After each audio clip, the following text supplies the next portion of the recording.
সমস্যা কি আপনার? প্রতিদিন এভাবে ফলো করেন কেন মেয়েকে? লোকে কি ভাববে? আপনার জন্য তো দেখছি এখন ঘর থেকে বের হওয়াও দুষ্কর হয়ে উঠেছে।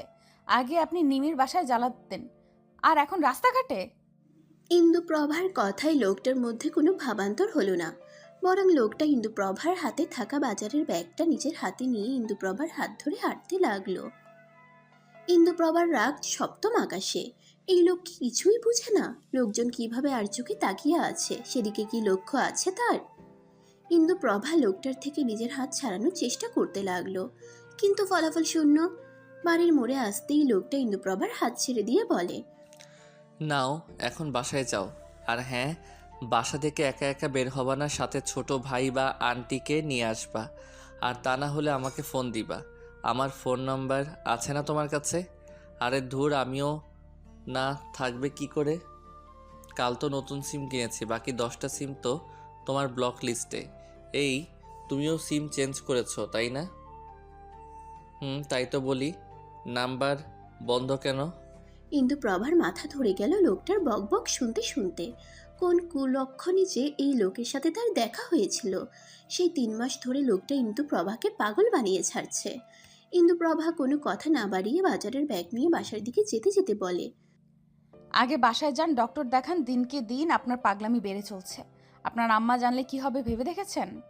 পেছন থেকে তুহিন কিছুটা জোরে বলে ওঠে, আম্মা জানলে জানবে, সমস্যা কোথায়? আর হ্যাঁ, আমার মনের ডক্টর তো আপনি।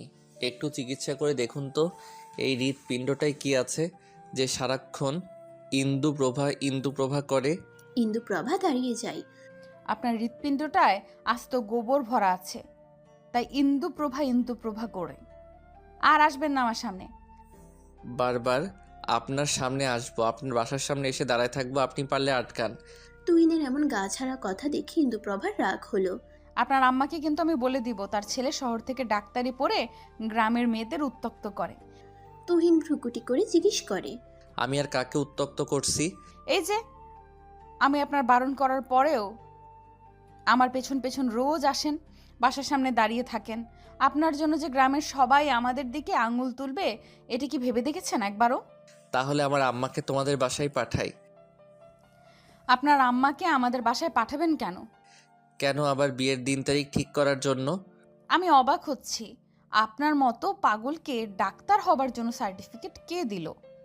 আপনি হসপিটালের রোগী রেখে একটা মেয়ের পেছন দিনরাত পড়ে থাকেন, চাকরি চলে যাবে না? তোমায় কে বলল আমি রোগী না দেখে শুধু তোমার পেছনে পড়ে থাকি? রোগী দেখা শেষ করেই তোমায় দেখতে আসি, আবার যখন সময় হয় তখন চলে যাই। এতে কি লাভের লাভ কিছু হচ্ছে? লাভ লোকসানের কথা এত ভাবলে হয় না, কখনো কখনো ক্ষতি করেও লাভ পাওয়া যায়। লাভ মিন্স লাভ। ক্ষতিই হবে শুধু, লাভ কখনোই হবে না। ইন্দুপ্রভা থেকে পজিটিভ সাড়া কখনোই পাবেন না। তাই বলছি, অযথা আমার পেছন ঘোরা বাদ দিন। আমি কার পেছন ঘুরবো কি ঘুরবো না সেটা কি তোমার থেকে শুনে করতে হবে? পুচকি একটা মেয়ে, তার আবার এত কঠিন মন। পুচকিদের থাকে নরম সফট একটা মন। যাও, বাসায় যাও। ইন্দুপ্রভা তপ্ত শ্বাস ফেলে বাসায় চলে আসে। তুহিন যতক্ষণ ইন্দুপ্রভাকে দেখা যায় ততক্ষণ তাকিয়ে থাকে। ইন্দুপ্রভা চোখের আড়াল হতেই তুহিন চলে আসে। ইন্দুপ্রভা বাসায় আসতেই তার মা মনোয়ারা বেগম মেয়ের হাত থেকে বাজারের ব্যাগটা হাতে নিয়ে বলে, এত দেরি হলো কেন রে ইন্দু? পাড়ার মোড়ে ছেলেগুলো কি আজকেও উত্ত্যক্ত করেছিল? ইন্দুপ্রভা বারান্দায় থাকা বেঞ্চে বসে উনা দিয়ে শরীরের ঘাম মুছতে মুছতে বলে, না না মা, এখন আর ছেলেগুলো উত্তপ্ত করে না, ভালো হয়ে গেছে। মনোয়ারা বেগম মেয়ের মাথায় হাত বুলিয়ে বলে, খুব কষ্ট হয় তোর, তাই না ইন্দু, এই সংসার চালাতে? আজ তোর বাবা বেঁচে থাকলে এত কষ্ট আমাদের করতে হতো না। ইন্দুপ্রভার মাথা থেকে মায়ের হাত সরিয়ে হাতের উল্টো পিঠে চুমু খেয়ে বলে, না মা, কোনো কষ্ট হয় না। মুখে যতই বলিস কষ্ট হয় না, আমি তো জানি, আমি তো মা, তোর মনের কষ্টটা তো বুঝি। সারাদিন স্কুলে ক্লাস করিয়ে আবার টিউশনি করানো, নিজের জন্য তো সময়ই নেই তোর। সময় নেই কে বলেছে? এই যে এখন সারাটা রাত তোমায় জড়িয়ে ধরে ঘুমাবো, এইটাই তো সারাদিনের ক্লান্তি এক নিমেষেই শান্তিতে পরিণত করে দিবে। আচ্ছা ওঠ, যা ফ্রেশ হয়ে আয়, খাবার বাড়ছি, খেতে হবে তো। ইন্দুপ্রভা মাথা নাড়িয়ে গোসলখানায় যায়। গোসল করতে হবে, সারাদিনের ধুলো ময়লা সব উড়ে এসে শরীরে ভিড়েছে। এই স্মৃতি, দাঁড়াও তো, তোমার কাছে ইন্দুর নাম্বার আছে, দাও তো আমায়। হসপিটালে যাওয়ার পথে হঠাৎ রাস্তায় ইন্দুর ফ্রেন্ড স্মৃতিকে দেখে কথাটা বলে ওঠে তুহিন। স্মৃতি তুহিনকে দেখে স্মিত হেসে বলে। আসলে ভাইয়া, ইন্দুর নাম্বারটা আমার কাছে নেই। তুহিন দুহাত বুকে গুজে শটান হয়ে দাঁড়িয়ে বলে। দেখো স্মৃতি, মিথ্যা বলো না, জানো না মিথ্যা বলা মহাপাপ। তোমার মতো এত সুইট মেয়ে মিথ্যা বলবে আমি কল্পনা তো ভাবতে পারিনি। ছে। ভাইয়া, ইন্দু আপনাকে তার নাম্বার দিতে না করেছে। যদি জানে আমি আপনার নাম্বার দিয়েছি, তাহলে আমার সাথে ফ্রেন্ডশিপ নষ্ট করে দিবি ইন্দু। আরে ছোট প্যাকেট, জানবে না, তুমি দিয়ে যাও। ইন্দু বুঝতে পারবে না যে নাম্বার তুমি দিছো। সত্যি তো ভাইয়া? সত্যি। 0179, এটা ইন্দুর নাম্বার। ভাইয়া, ইন্দু যেন খুনা করে টের না পায়, আমি দিছি। নিশ্চিন্তে বাড়ি যাও, চিল করো, ইন্দু জানবে না। আচ্ছা ভাইয়া, আমি আসি। তুহিন নাম্বারটা ইন্দু প্রভা লিখে ব্ল্যাক ইমোজি দিয়ে সেভ করে। এবার জ্বালাতে পারবে ফোন দিয়ে। আর যদি এই নাম্বার ব্লক করছে তাহলে সোজা বাসায় গিয়ে ইচ্ছে মতো বকে আসবে হার্টলেস মেয়েটাকে। কি রে, তুই কই? রাত তো অনেক হলো, বাসায় আসবি কখন? হসপিটালে নিজের কেবিনে বসেছিল তুহিন। মায়ের ফোন আসতেই ফোন রিসিভ করে কানে নিতেই কথাটা বলে ওঠে তনয়া বেগম। তুহিন কাঁধের সাথে ফোন চেপে এক হাত দিয়ে ফাইল চেক করতে করতে বলে। মা, তুমি খেয়ে ঘুমিয়ে পড়ো, আসতে লেট হবে, আর দরজা লাগিয়ে ঘুমিয়ে পড়ো। আমার কাছে এক্সট্রা চাবি আছে যাওয়ার জন্য। প্রতিদিন রাতে এত লেট করিস কেন বলতো? চিন্তা হয় বাপ, বিয়েটি করে নে, আর এই চিন্তা থেকে মুক্তি দে আমায়। আশ্চর্য মা, আমি এখনো ছোট, বিয়ের বয়স হয়নি, আর তুমি বিয়ের কথা বলছো? এটা কোনো কথার কথা বললা তুমি? মারবো এক চর। বিয়ের বয়স হয়নি বলে ছেলের। এই শোন, তোর যেই বয়স তখন তোর বাপ এক বাচ্চার বাপ ছিল। হয়েছে মা, রাখো, আমার কাজ আছে, তুমি খেয়ে ঘুমাই পড়ো। কথাটা বলে তুহিন ফোন কেটে দেয়। ফোনের স্ক্রিনে মায়ের নাম্বারের নিচে ইন্দুর নাম্বার দেখে কোনো কিছু না ভেবে ফোন দিয়ে ফেলে। ইন্দু প্রভা ব্যালকনির রেলিংয়ে দু হাত ভর দিয়ে রাতের আকাশে জল করতে থাকা তারাগুলোর দিকে তাকিয়ে আছে। জীবনের হিসাব মিলছে না তার। জীবন তাকে কোথায় থেকে কোথায় নিয়ে আসলো 2 বছরের মাথায়। যেই মেয়ে কষ্ট কি সেই জিনিসটাই বুঝতো না, আর সেই মেয়ে আজ পুরো সংসারের বোঝা মাথায় নিয়ে চলে। যে মেয়ে কখনো বাবা মাকে ছেড়ে বাড়ির বাইরে বের হয়নি, সেই মেয়ে সারাদিন বাইরে কাজের সন্ধানে এদিক ওদিক ছোটাছুটি করছে। আজ খুব বাবার কথা মনে পড়ছে। বাবা নামক ছায়াটা মাথার উপর না থাকলে বোঝা যায় জীবন কত কঠিন। বাবার মুখটা বড্ড ভেসে আসছে চোখের সামনে। এই তো সেদিন বুকে জড়িয়ে ধরে মাথায় চুমু খেয়ে বলল, 2 দিন পরই ফিরে আসবো মা, তখন তোমায় বইমেলায় নিয়ে যাব। 2 দিন চলে গেল, বাবাও ফিরে আসলো, কিন্তু জীবিত নয়, মৃত। নানি অ্যাক্সিডেন্ট কেড়ে নিল একটা সুখী পরিবারের সব সুখ এক মুহূর্তে। কথাটা মনে পড়তেই শরীর কেঁপে উঠল ইন্দুর। গলা ধরে আসলো, চোখ বেয়ে গড়িয়ে পড়ল কয়েক ফোঁটা অশ্রু। রাত অনেক হয়েছে, কাল যেতে হবে স্কুলে। কথাটা চট করে মাথায় আসতেই রুমের দিকে পা বাড়াতেই হাতে থাকা ফোনটা বেজে উঠে ইন্দুর। ফোনের স্ক্রিনে অচেনা নম্বর দেখে আর রিসিভ করলো না। পরপর 2 বার ফোন আসায় ফোনটা রিসিভ করে কানে নিতেই ওপাশ থেকে গম্ভীর কণ্ঠ ভেসে আসলো। ঘুমাওনি নিশ্চিত? তাহলে ফোন ধরতে এত দেরি হলো কেন? ইন্দু প্রভা কানের থেকে ফোনটা সামনে এনে নাম্বারটা ভালো করে দেখে। লোকটা তার নাম্বার কোথায় পেল আবার? আপনি আমার নাম্বার কোথায় পাইছেন? প্রশ্নকারী যখন প্রশ্ন করে তখন উত্তর দিতে হয়, পাল্টা প্রশ্ন করতে হয় না। টিচার হয়েও এই কথাটা জানো না? না, জানি না। নাম্বার কই পাইছেন? আপনার জ্বালায় অতিষ্ঠ আমি, বুঝতে পারেন না? আর কখনো ফোন দিবেন না বলে রাখলাম। এভাবে কথা বলো কেন? একটু সফটলি কথা বলো, আবেগ দিয়ে। আমার মনে এত আবেগ নাই, বুঝছেন? ফার্দার আর কল দিবেন না। অবশ্যই কল দিব। এবার যদি নাম্বার ব্লক করছো তো দেখো কি করি। কি করবেন? বেশি কিছু না, তোমার বাসায় গিয়ে তোমার ফোনটা হাতে নিয়ে ব্লকটা ছুটাই আসবো, আর তোমার আম্মুকে জিজ্ঞেস করব তোমার কথা এত তিতে কেন, ছোটবেলায় মুখে মধু কেন দেয়নি। পাগল আপনি? আপনার মতো পাগলের সাথে কথা বললে আমিও পাগল হয়ে যাব। রাখেন ফোন। তুহিন ফোনটা কানে নিয়ে কেবিনের জানালার পাশে দাঁড়িয়ে আকাশে থাকা চাঁদটার দিকে তাকিয়ে থমথমে গলায় বলে, পাগল? ছেলেটাকে সামলাও না হিন্দু, সে যে দিনকে দিন পাগল হয়ে যাচ্ছে তোমার জন্য। চোখে কি দেখো না তোমার জন্য আমার মনে সঞ্চিত হওয়া ভালোবাসা? এত অবুঝ কেন তুমি? একটু বুঝো আমায়। দেখুন তুহিন, আপনি শুধু শুধু সময় নষ্ট করছেন। আমি আপনাকে ভালোবাসতে পারবো না, কতবার বলেছি, বোঝেন না কেন? আপনি তো ছোট বাচ্চা নন। আমার থেকেও বেটার, সুন্দর, শিক্ষিত মেয়ে ডিজার্ভ করেন। এই মেয়ে, আমি কখনো বলছি তোমার থেকে বেটার সুন্দর শিক্ষিত মেয়ে চাই আমার? আমার শুধু এই ইন্দুপ্রভাকে চাই, তার মন আমি ঠিক জয় করে নিব। ভালোবেসেছি তোমায় ছেড়ে দেওয়ার জন্য নয়, বুঝলে? রাখি এখন, কাল আবার ফোন দিব, রিসিভ করবে, কেমন? শুভরাত্রি। কথাটা বলে তুহিন ফোন কেটে দেয়। ইন্দু তপ্ত শ্বাস ফেলে নাম্বারটা ব্লক লিস্টে রেখে দেয়। এই ছেলের জন্য না জানি কী কী প্রবলেম তাকে ফেস করতে হয় আল্লাহই জানে। পরপর দুটো লম্বা শ্বাস নিয়ে ব্যালকনি থেকে রুমে চলে আসে। এবার না ঘুমালেই নয়। ভাই আর মায়ের জন্য অনেক কিছু করা বাকি। তাদের সুস্থ লাইফের জন্য নিজেকে ঠিক রাখতে হবে। উপরে চরকির মতো ঘুরতে থাকা ফ্যানের দিকে তাকিয়ে চোখ বুজে বলে, ভুলভাল জিনিসের প্রতি ঝোঁকা যাবে না। এরা হচ্ছে ইন্দুপ্রভার জন্য নিষিদ্ধ। সবার জীবনে বিয়ে, সংসার একমাত্র লক্ষ্য থাকে না। কারোর কারোর জীবনে এইসব ব্যতীত অনেক লক্ষ্য থাকে। তুহিন, আপনি যে ফুল ভেবে কাঁটায় হাত দিচ্ছেন, এটা আজ না বুঝলেও একদিন ঠিক উপলব্ধি করতে পারবেন। তখন নিজেকে কি করে ক্ষমা করব? আপনাকে বারংবার বোঝাচ্ছি, ইন্দুর জীবনে কোনো ছেলের প্রবেশ নিষিদ্ধ। সে বিয়ে, সংসার করতে পারবে না। এইসব যে তার করতে নেই, তবুও বোঝেন না কেন আপনি? সকালের ঝলমলে রোদ জানালা ভেদ করে রুমে ঢুকে সোজা ইন্দুর চোখে মুখে উপচে পড়ছে। বিরক্তিতে চোখ মুখ কুচকে ফেলে ইন্দু। চোখ বন্ধ রেখেই বলে, দেখ ইলিয়াস, মায়ের খেতে না চাইলে তাড়াতাড়ি জানালার পর্দাটা টেনে দে। আমি উঠলে কিন্তু মাইর দিব। এখনো পর্দাটা সরায়নি, যার কারণে চোখে মুখে রোদ এখনো লাগছে। কি হলো ইলিয়াস, বলছি তো পর্দাটা টেনে দিতে। সাত সকালবেলা প্রতিদিন এমন করিস কেন? কথাটা বলে চোখ খুলে রেগে সামনে তাকাতেই দেখে তুহিন জানালার সামনে ওকে দুহাত গুছে দাঁড়িয়ে আছে। তুহিনকে এই মুহূর্তে তার রুমে দেখে যেন ইন্দু ভূত দেখার মতো চমকে উঠল। চোখ দুটো ভালো মতো কষলে আবার সামনে তাকায়। সত্যিই তুহিন এটা।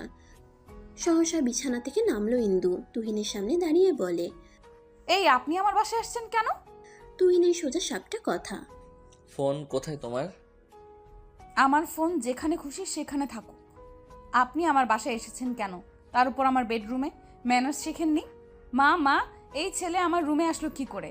বাসায় ঢুকতে দিছো কেন অপরিচিত ছেলেকে? মেয়ের ডাক শুনে হুড়মুড়িয়ে রুমে ঢুকে মনোয়ারা বেগম। মনোয়ারা বেগমকে দেখে তুহিন বলে, দেখছেন আন্টি, বলেছিলাম ইন্দু আমার সাথে রুট ব্যবহার করবে, দেখলেন তো, তাই করলো। এখন আবার বলছে আমি নাকি অপরিচিত। আন্টি, আমি কি অপরিচিত আপনিই বলেন? মনোয়ারা মেয়ের দিকে তাকিয়ে বলে, এমন ব্যবহার করিস কেন ইন্দু তুহিনের সাথে? ছেলেটার নাম্বার তুই ব্লক লিস্টে রেখে দিয়েছিস কেন? সেই জন্য ছেলেটা সেই ভোরবেলা থেকেই বাসার সামনে দাঁড়িয়ে আছে। ইন্দু অবাক হয়ে তুহিনের দিকে তাকিয়ে বলে, আপনার কি মাথা খারাপ? এমন করতেছেন কেন? কি চান আপনি বলেন তো? আপাতত চাইছি তুমি আমার নাম্বারটা ব্লক লিস্ট থেকে আনব্লক করো। আর আন্টির সামনে কথা দাও, আমার নাম্বার আর জীবনেও ব্লক করবা না। আন্টি জানেন আপনার মেয়ের জন্য আমাকে কতগুলো সিম কিনতে হয়েছে? 10-10টা। আমার কার্ড দিয়ে সিম আর তোলা যাবে না, সেজন্য মায়ের কার্ড দিয়ে তুলছি। এখন যদি এগুলো ব্লক করে তাহলে আমি সিম কোথায় পাবো? তখন কিন্তু আন্টি আমি আপনার কাছে আসবো বলে রাখলাম। এই, আপনি থামবেন? ইন্দু, নাম্বারটা আনব্লক কর। ইন্দু অবাক হয়ে বলে, মা, তুমি বলছো এই কথা? আনব্লক কর। এই যে ছেলে, শোনো, তোমায় বলছি, আমার মেয়ে আর তোমার নাম্বার ব্লক করবে না। এবার নিশ্চিন্তে থাকতে পারো। ধন্যবাদ আন্টি, আপনার মেয়ের মুখে একটু মধু দিয়েন। সব সময় তেতো কথা বের হয় আপনার মেয়ের মুখ দিয়ে, সে অভ্যাসটা একটু বদলিয়ে ফেলতে বললেন। এই যে ইন্দু আন্টি কিন্তু বলে দিচ্ছে নাম্বার ব্লক না করতে, মনে যেন থাকে। আসি আন্টি, পরে আসবো আবার। কথাটা বলে তুহিন চলে যায়। ইন্দু তার মায়ের সামনে এসে বলে, এটা কি করলাম মা তুমি? আমি বিভিন্ন উপায়ে ছেলেটার থেকে নিজের পিছু ছোটানোর চেষ্টা করছি, আর তুমি আরো সুযোগ করে দিলে। 3 মাস ধরে তো চেষ্টা করলি, পিছে ছোটাতে পারলি? তাই বৃথা চেষ্টা করে কী লাভ আছে বল? ছেলেটা তো ভালোবাসে তোকে, ভালোবাসা তো অন্যায় নয়। প্রায় দেখি ছেলেটা বাসার সামনে দাঁড়িয়ে থাকে। ভালোবেসে দেখ, ছেলেটা তো মন্দ নয়। মা, তুমি এসব বলছো? আর কেউ না জানুক, তুমি তো জানো এসব ভালোবাসার সংসার ইন্দুর জন্য নয়। এইসব নিয়ে অন্যকে মিথ্যা স্বপ্ন দেখানোর মানে নিজের সাথে সাথে অন্য একটা মানুষকে ঠকানো। আমি পারবো না এটা। প্লিজ মা, তুমি এটা করতে বলো না আমায়। সবটা তুহিনকে খুলে বল। সত্যিকারের অর্থে ভালোবাসলে তুহিন তোর সব জেনেই তোকে ভালোবাসবে। দুর্বল জায়গা মানুষকে দেখাতে নেই মা, তাহলে তারা আরো বেশি করে সেখানে আঘাত করে। আমার স্কুলের সময় হয়ে এসেছে। খাবার দাও, আমি ফ্রেশ হয়ে আসছি। কথাটা বলে ইন্দু চলে যায় ওয়াশরুমে। মনোয়ারা বেগম অসহায় হয়ে মেয়ের যাওয়ার পানি চেয়ে থাকে। মেয়ে তার বাস্তবতা দেখতে দেখতে এখন সবকিছুতেই বাস্তবতা খুঁজে। একটা মেয়ের পেছনে আর কত ঘুরবি তুই? এখন যা শুরু করেছিস সেটাকে তো ছ্যাঁচড়ামি বলে তুহিন। মেয়েটা তোকে ভালোবাসবে না বুঝিস না কেন? হসপিটালে নিজের কেবিনে বসেছিল তুহিন। হঠাৎ এমন কথা শুনে সামনে তাকিয়ে দেখে তার ফ্রেন্ড নীলা। ব্রুকুচকে বলে, নক করে আসতে হয় জানিস না? নীলা তুহিনের সামনে গিয়ে বলে, না জানি না, তুই যা শুরু করেছিস এবার অন্তত থাম। কি শুরু করছি? 3 মাস ধরে একটা মেয়ের পেছনে পড়ে আছিস, এবার মেয়েটাকে রেহাই দে। ও ছাড়া কি আর মেয়ে নেই দুনিয়ায়? ওকেই পছন্দ করতে হলো তোর? আমি কাকে পছন্দ করব না করব সেটা তোর দেখার বিষয় না, কাজে ফোকাস কর। Same to you. কাজে ফোকাস কর, ওই মেয়ের পেছনে না ঘুরে। ওই মেয়ে কি, ওর নাম আছে? নাম ধরে ডাকতে না পারলে ওই মেয়ে ও বলবি না। মাথাটা একদম খেয়ে ফেলেছে ওই মেয়ে, ওই ইন্দুপোভা, তাই না? এর জন্যই ফ্রেন্ডদেরকেও সময় দিতে পারিস না। সকাল সন্ধ্যা তোর জন্য আমরা ওয়েট করেছিলাম। রেস্টুরেন্টে তুই না এসে কি করলি? ইন্দুর কাছে চলে গেলি। বাহ! আমি আগেই বলেছিলাম যেতে পারবো না। কেন যাবি না? ওর মধ্যে কি এমন আছে যা আমার মধ্যে নেই? নৈশব্দে হাসলো তুহিন। এই তো লাইনে এসেছিস। ইন্দুর সাথে কখনো নিজেকে কম্পেয়ার করিস না। ইন্দুকে কারোর সাথে কম্পেয়ার করা যায় না। সে আমার, ইন্দু একান্তই আমার। আর তোকে আগেও বলেছি, তুই জাস্ট ফ্রেন্ড আমার, এর থেকে বেশি আমার কাছে কিছু আশা বা এক্সপেকটেশন রাখিস না। সবুজ তোকে খুব ভালোবাসে, ছেলেটাকে বোঝার চেষ্টা কর। আমিও তো তোকে ভালোবাসি, আমাকে একটু বোঝার চেষ্টা কর। আমি ইন্দুকে ভালোবাসি। আর আমি তোকে। তুই যদি এমন করতে থাকিস, নীলা সত্যি হসপিটালটা ছাড়তে হবে আমার। আমি চাই না তোর সাথে খারাপ ব্যবহার করতে। আশা করি তুই চাইবি না আমি হসপিটালটা ছেড়ে চলে যাই। কথাটা বলে তুহিন কেবিন থেকে বেরিয়ে যায়। একটা অপারেশন আছে, অপারেশনটা তার হাতেই হবে, সেজন্য প্রিপেয়ার্ড হতে হবে। নীলা তুহিনের যাওয়ার পানে তাকিয়ে থাকে। অজান্তেই দুফোঁটা অশ্রু গড়িয়ে পড়ল গাল বেয়ে। আমরা এমন মানুষকে ভালোবেসে ফেলি যার মনে অন্যের বসবাস থাকে। ভালোবাসার এত কষ্ট কেন? এত পীড়া দেয় কেন? সহ্য হয় না। আজ স্কুল অন্যান্য দিনের চাইতে তাড়াতাড়ি ছুটি দেওয়া হয়েছে। কাল এক্সাম সিট ফেল হবে, সেজন্য ইন্দু স্কুল থেকে বেরিয়ে সোজা নিমির বাসায় চলে যায়। নিমি এবার ক্লাস 5-এ পড়ে। নিমিদের বাসায় গিয়ে কলিং বেল বাজাতেই নিমির মা দরজা খুলে দেয়। ইন্দু সৌজন্যের একটা হাসি দিয়ে বলে, নিমি কোথায়? নিমির মা নীলিমা হেসে বলে, সে তোমার জন্য পড়ার টেবিলে বসে অপেক্ষা করছে। ইন্দু নিমির রুমে ঢুকে দেখে নিমি খুব মনোযোগ সহকারে কিছু একটা আঁকার চেষ্টা করছে। ইন্দু এগিয়ে গিয়ে দেখে নিমি তার ম্যামকে আঁকার চেষ্টা চালাচ্ছে। ইন্দু হেসে নিমির থেকে ড্রয়িং খাতাটা নিয়ে বলে, নিমি, আমি দেখতে কি এমন? নিমি উৎফুল্ল নিয়ে বলে, ম্যাম, সুন্দর হয়েছে না? অনেক সুন্দর হয়েছে। তবে আমার পাশে এই লোকটা কে? নিমি ড্রয়িং খাতাটা ইন্দুর হাত থেকে নিয়ে বলে। এটা তো তুহিন ভাইয়া। মুহূর্তেই ইন্দুর মুখে রাগ স্পষ্ট হলো। ড্রয়িং খাতাটা শব্দ করে বন্ধ করে বলে, বই বের করো। নিমি বই বের করলে ইন্দু তাকে পড়াতে আরম্ভ করে। 3 মাস আগে নিমিকে পড়ানোর জন্য এসেছিল এই এলাকায়। তখনও চিনত না ইন্দু কোনটা নিমিদের বাসা। ফ্রেন্ডদের থেকে জেনেছিল যে নিমির টিউটর লাগবে। ঠিকানাও নিয়েছিল, কিন্তু নিমি আর তুহিনদের বাসা পাশাপাশি হওয়ায় ভুল করে তুহিনদের বাসায় নক করে ফেলেছিল ইন্দু। হঠাৎ কলিং বেলের আওয়াজ পেয়ে তুহিন এগিয়ে গিয়ে দরজা খুলে সামনে অপরিচিত একটা মুখ দেখে থমকে যায়। গোল জামা পরিহিত মেয়ে, চুলগুলো খোপা করা, কপালের মাঝ বরাবর কালো তিল, মুখে রয়েছে ঘামের ছিটে ফোঁটা। এতেই যেন মেয়েটাকে লাগছে অপসরি। মেয়েটার থেকে চোখ সরানো যেন দুষ্কর হয়ে যায়। তুহিনকে এভাবে তাকিয়ে থাকতে দেখে ইন্দু গলা ছেড়ে কেশে নেয়। এটা কি নিমিদের বাসা? তুহিন চোখ বন্ধ করে জোরে নিঃশ্বাস নিয়ে বলে, এটা নিমিদের বাসা না, পাশের বাসাটা নিমিদের। কিন্তু আপনি কে? ও সরি, আসলে আমি বুঝতে পারিনি, দুঃখিত। কিন্তু আপনি কে? নিমির নতুন টিউটর। নাম কি আপনার? জি। কানে কম শোনেন নাকি? বলেছি আপনার নাম কি? সেটা আপনাকে কেন বলবো? আচ্ছা, না বললেন জেনে নিব। পড়ালেখা করেন কোন ক্লাসে? ইন্দুর রাগ উঠে গেল। লোকটা এত কথা জিজ্ঞেস কেন করছে? ইন্দু প্রশ্নের কোনো উত্তর না দিয়ে সোজা নিমিদের বাসায় চলে আসে। সেই থেকে রোজ নিমিদের বাসায় আসার সময় গেটের সামনে দাঁড়িয়ে থাকতো, কথা বলার জন্য চেষ্টা করত, কিন্তু ইন্দু তুহিনকে ইগনোর করে চলে আসতো। কাছের কিছু ফ্রেন্ডরা নিমির থেকে বাসার ঠিকানা নাম কি করে সব জেনেছে। সেই থেকে লোকটা পেছনে পড়ে আছে, ভালোবাসি বলে বলে পাগল করে ফেলছে। কতবার ইন্দু বলেছে যে সে তাকে ভালোবাসে না, এমনকি মিথ্যাও বলেছে যে ইন্দু অন্য কাউকে ভালোবাসে, তার বিয়ে ঠিক হয়েছে। ছেলেটা সেই মিথ্যাও ধরে ফেলছে। ম্যাম, অঙ্ক করা শেষ। হঠাৎ নিমির কথাই ঘোর ভাঙে ইন্দুর। খাতাটা নিয়ে অঙ্কগুলো দেখে আর কিছুক্ষণ পড়িয়ে বাসায় চলে আসে। আজকাল তোকে এত অন্যমনস্ক লাগে কেন তুহিন? কিছু হয়েছে? তুহিন ডাইনিং টেবিলে বসে ভাত না খেয়ে অনেকক্ষণ যাবৎ ভাতের প্লেটে হাত নাড়াচ্ছিল। সেটা দেখে তুহিনের মা তনয়া বেগম কথাটা বলে ওঠে। তুহিন মায়ের দিকে তাকিয়ে বলে, আচ্ছা মা, তোমার ইন্দুপ্রভাকে কেমন লাগে? তনয়া বেগম ভ্রুকুটি করে বলে, নিমির টিউটর? হুম। বেশ ভালোই তো মেয়েটা, গোছগাছ পরিপাটি। কিন্তু তুই হঠাৎ ইন্দুপ্রভার কথা বলছিস কেন? তাকে তোমার ছেলের বউ করলে কেমন হবে? তনয়া বেগম আশ্চর্য হয়। মানে কি? ইন্দুপ্রভাকে তুই বিয়ে করতে চাইছিস? মা, আই থিঙ্ক তোমার আপত্তি থাকার কথা নয়। আমার আপত্তি নেই। তাহলে মা, ইন্দুর বাসায় প্রস্তাব নিয়ে যাও। সে না হয় যাব, কিন্তু কোনো কিন্তু নয় মা, দেখতেছো তো আমি ঠিকমতো খাওয়া দাওয়া করি না, অন্যমনস্ক হয়ে থাকি, তুমিই তো বললা। দেখো, চোখের নিচে মেয়েদের মতো ডার্ক সার্কেল হয়ে গেছে। তুমি তো সেদিন বললা বিয়ে দিবা, তাহলে? আচ্ছা বাপ, আমি কালই যাব ইন্দুর বাসায়। শুধু গেলেই হবে না মা, ইন্দুকে রাজিও করাতে হবে তোমার। সে কি? আমি কেন রাজি করাবো? ইন্দু আমায় বিয়ে করতে রাজি না মা, তুমি তাকে বোঝাবা, রাজি করাবা। আমি কিন্তু ইন্দুকে না পেলে দেবদাস হয়ে যাব মা, তখন কিন্তু কেঁদে কেটেও আমায় রোমিও বানানো যাবে না। আচ্ছা আমি দেখছি, তুই আগে খেয়ে নে। আসসালামু আলাইকুম ভাবি, আমি তুহিনের মা। চিনেন তো তুহিনকে? মনোয়ারা বেগম সালামের জবাব দিয়ে সৌজন্যমূলক হাসি উপহার দিয়ে দরজা ছেড়ে সরে দাঁড়ায় তুহিনের মাকে ভেতরে ঢুকতে দেওয়ার জন্য।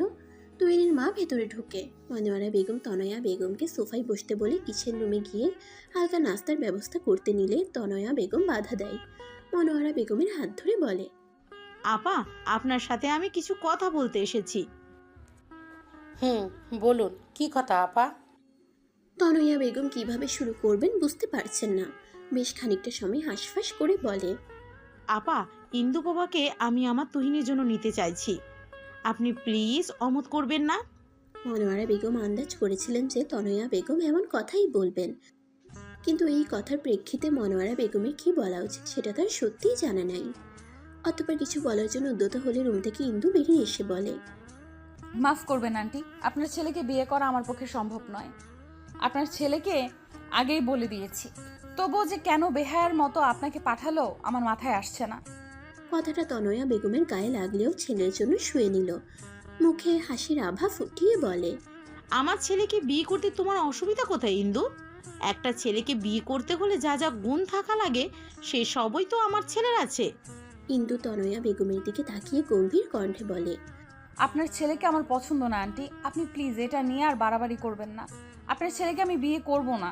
আই হোপ আপনি আপনার ছেলেকে বোঝাবেন আমাকে যেন আর বিরক্ত না করে, কারণ ব্যবহারেই বংশের পরিচয় আন্টি। আশা করি বুঝতে পারছেন কি মিন করছি। তনয়া বেগম তবদা খেয়ে যায়। আমার ছেলেকে কেন পছন্দ না তার একটা রিজন দাও ইন্দু। যদি যুক্তিসঙ্গত হয় তাহলে আমি তোমায় কথা দিচ্ছি আর কখনো আমার ছেলে তোমার সম্মুখে আসবে না। ইন্দু ভড়কে যায়। কি রিজন দিবে?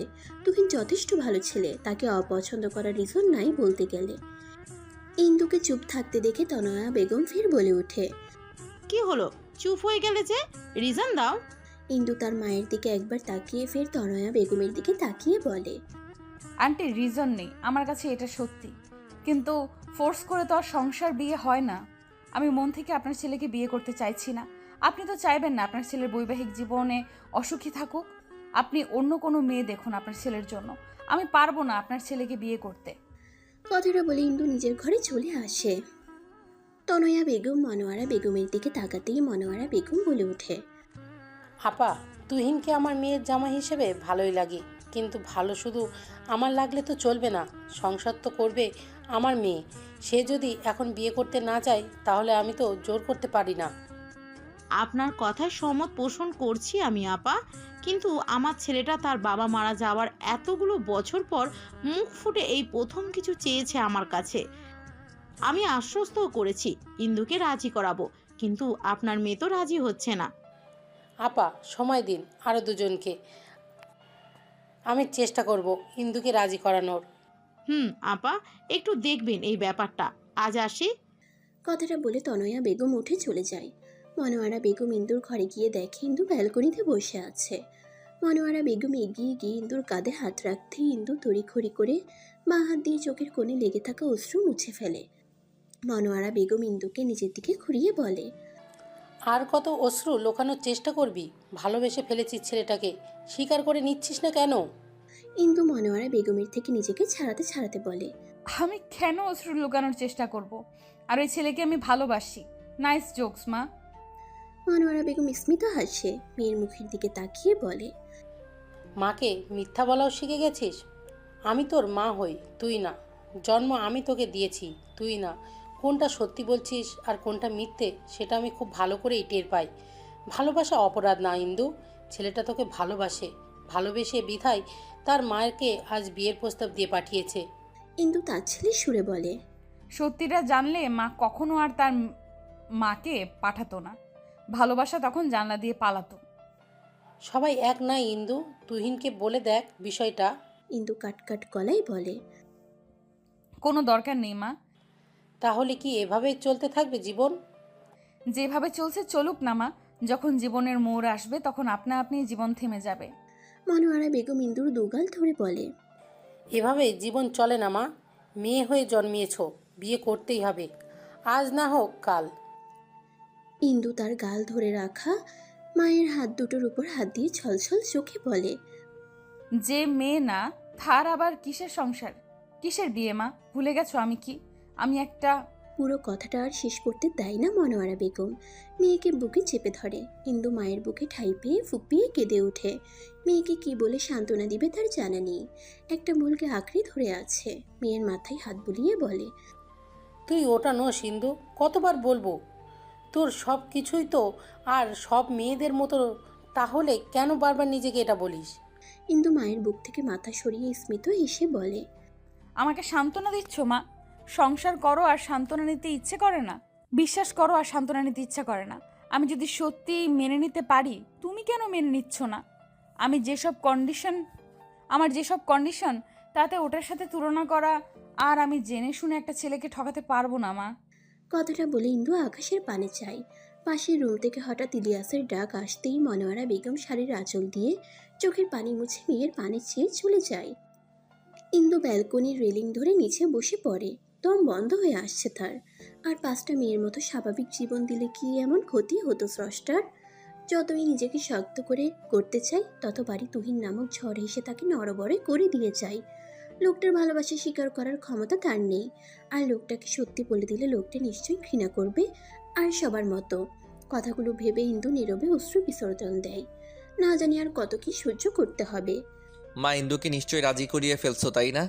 তুহিন পরনের এপ্রনটা খুলে মায়ের পাশে সোফায় বসতে বসতে উৎফুল্ল নিয়ে কথাটা বলে।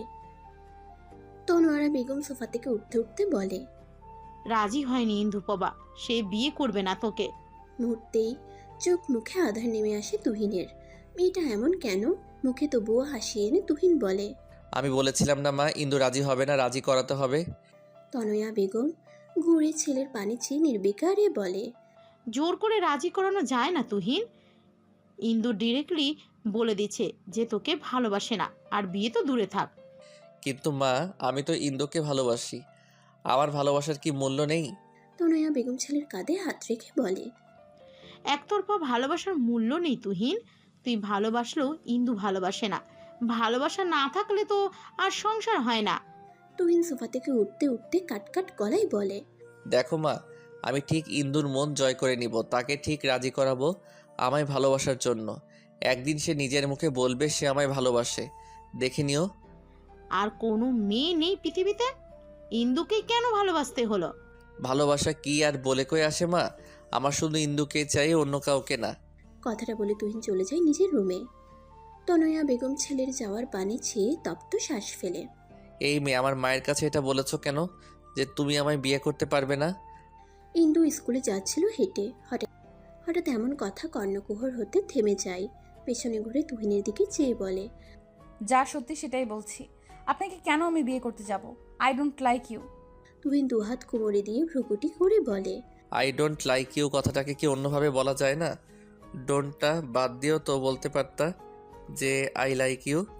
ইন্দু আর কথা বাড়ালো না, সামনে ঘুরে হাঁটতে লাগলো। তুহিন ইন্দুর পেছন পেছন হাঁটতে লাগলো। ইন্দু বুঝেও কিছু বলল না, চুপচাপ চলতে লাগলো। স্কুলের সামনে আসতেই ইন্দু পেছন ঘুরে বলে, এবার চলে যান, আমি স্কুলের সামনে এসে গেছি। এবার চলে যান, আমি স্কুলের সামনে এসে গেছি। আম্মাকে আবার পাঠাবো, এবার আর না করো না প্লিজ ইন্দু। কথাটা কানে আসতেই ঝড়ের বেগে তুহিনের থেকে নিজের হাতটা সরিয়ে নিল ইন্দু। মুহূর্তেই মুখের ভঙ্গিমা চেঞ্জ হয়ে গেল। তুহিনের দিকে তাকিয়ে ঝাঁঝালো কণ্ঠে বলে উঠল, আপনি কি বেহায়া? সামান্য লজ্জা নেই আপনার? গন্ডারের চামড়া নাকি আপনার শরীরে? আপনার মাকে কাল আমি বলে দিয়েছি না আপনাকে বিয়ে করতে পারবো না, তবুও বেহায়ার মতো পেছন ঘোরেন। বাসা থেকে কি এটাই শিখিয়ে দিয়েছে আপনার মা? বেহায়া ছ্যাঁচড়া ছেলে একটা। মিনিমাম লজ্জা থাকলে আমার সামনে আর আসবেন না প্লিজ, এই রিকোয়েস্টটা অন্তত রাখবেন। কথাটা বলে ইন্দু স্কুলের ভেতরে ঢুকে যায়। তুহিন অবাক হয়ে ইন্দুর যাওয়ার পানে তাকিয়ে থাকে। কোথায় যেন পড়েছিল তুহিন, যা তোমার তা তোমারই থাকবে দিন শেষে, আর যা তোমার না সেটা শিকলে বেঁধে রাখলেও দিন শেষে তা তোমার হবে না। কথাটা তাহলে হুবহু মিলে যাচ্ছে। ইন্দু কি তাহলে দিন শেষে আমার হবে না? কথাটা মনে আসতেই বুকটা বিষাদে ভরে গেল তুহিনের। ইন্দুকে ছাড়া বেঁচে থাকা ইম্পসিবল। মানুষ যদি ভালোবাসা দিয়ে পাথরে ফুল ফোটাতে পারে, তাহলে আমিও আমার ভালোবাসা দিয়ে ঠিকই তোমার মন জয় করতে পারবো ইন্দু। ভালোবেসেছি, তোমায় নিজের করেই ছাড়বো। কথাটা বলে হসপিটালে চলে যায় তুহিন। হসপিটালে এসে নিজের কেবিনে যেতেই দেখে তার ফ্রেন্ড সাগর বসে আছে। নিজের কেবিনে সাগরকে দেখে ভ্রুকুটি করে ফেলে তুহিন। চেয়ারে বসতে বসতে বলে, কি ব্যাপার আমার কেবিনে তুই? সাগর হাত ঘড়িটার দিকে তাকিয়ে বলে, কয়টা বাজে দেখো তো। তুহিন হাত ঘড়িটাই টাইম দেখে বলে, 10টা বাজে। ডিউটি কয়টায় অন হোক? 1 ঘন্টা লেট হয়েছে। স্যার আজ রেগে গেছে। এভাবে তুই যদি প্রতিদিন লেট করিস তাহলে স্যার তোকে ডাক্তারি ছেড়ে দিতে বলেছে। সুমন স্যার বলেছে এটা? ওকে দেন, আমি রিজাইন লেটার পাঠিয়ে দিব। সাগর অবাক হয়ে বলে, সিরিয়াসলি তুই জবটা ছেড়ে দিবি? তুহিন চেয়ারে গায়ে দিয়ে চোখ বন্ধ করে বলে, ছেড়ে দিব। সাগর চেয়ার ছেড়ে উঠে বলে, মাথা খারাপ তোর? এমন জব কেউ ছেড়ে দেওয়ার চিন্তা মাথায় আনে কি করে? ইন্দু মেয়েটা যে ওর মাথা চিবিয়ে চিবিয়ে খেয়ে ফেলেছে তার সুখ থাকতে ভূতে কেলাচ্ছে। কথাটা বলতে বলতে তুহিনের কেবিনে ঢুকে নিলা। তুহিন চোখ বন্ধ রেখেই মুচকে এসে বলে, মেয়েটা যদি মুখ ফুটে বলতো চাকরি কেন, তোমার জানটা আমায় দিয়ে দাও, আমি হাসতে হাসতে আমার জানটা তাকে দিয়ে দিতাম। কিন্তু আফসোস মেয়েটা তেমন কিছুই আমায় বলেনি। চাকরি আমি আমার নিজের ইচ্ছাই ছাড়ছি, আর স্যার নিজেও তো বলেছে ছেড়ে দেওয়ার জন্য। সাগর টেবিলের উপরে এক হাত ভরে দিয়ে বলে, স্যার এমনি এমনি বলেনি তুহিন, তোর অনিয়ম স্যারের চোখে পড়েছে বারংবার।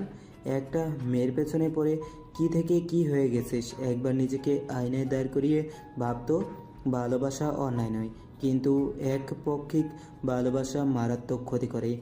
এই যেমন তুই একপক্ষিক ভালোবেসে যাচ্ছিস ইন্দুকে, মেয়েটা তো তোকে ভালোবাসে না, তাহলে কেন মেয়েটার পেছনে পড়ে নিজের ফিউচার নষ্ট করছিস? আন্টির কথা ভাব, আন্টি তোকে এত টাকা পয়সা খরচ করে ডাক্তারি পড়িয়েছে কি এই দিন দেখার জন্য?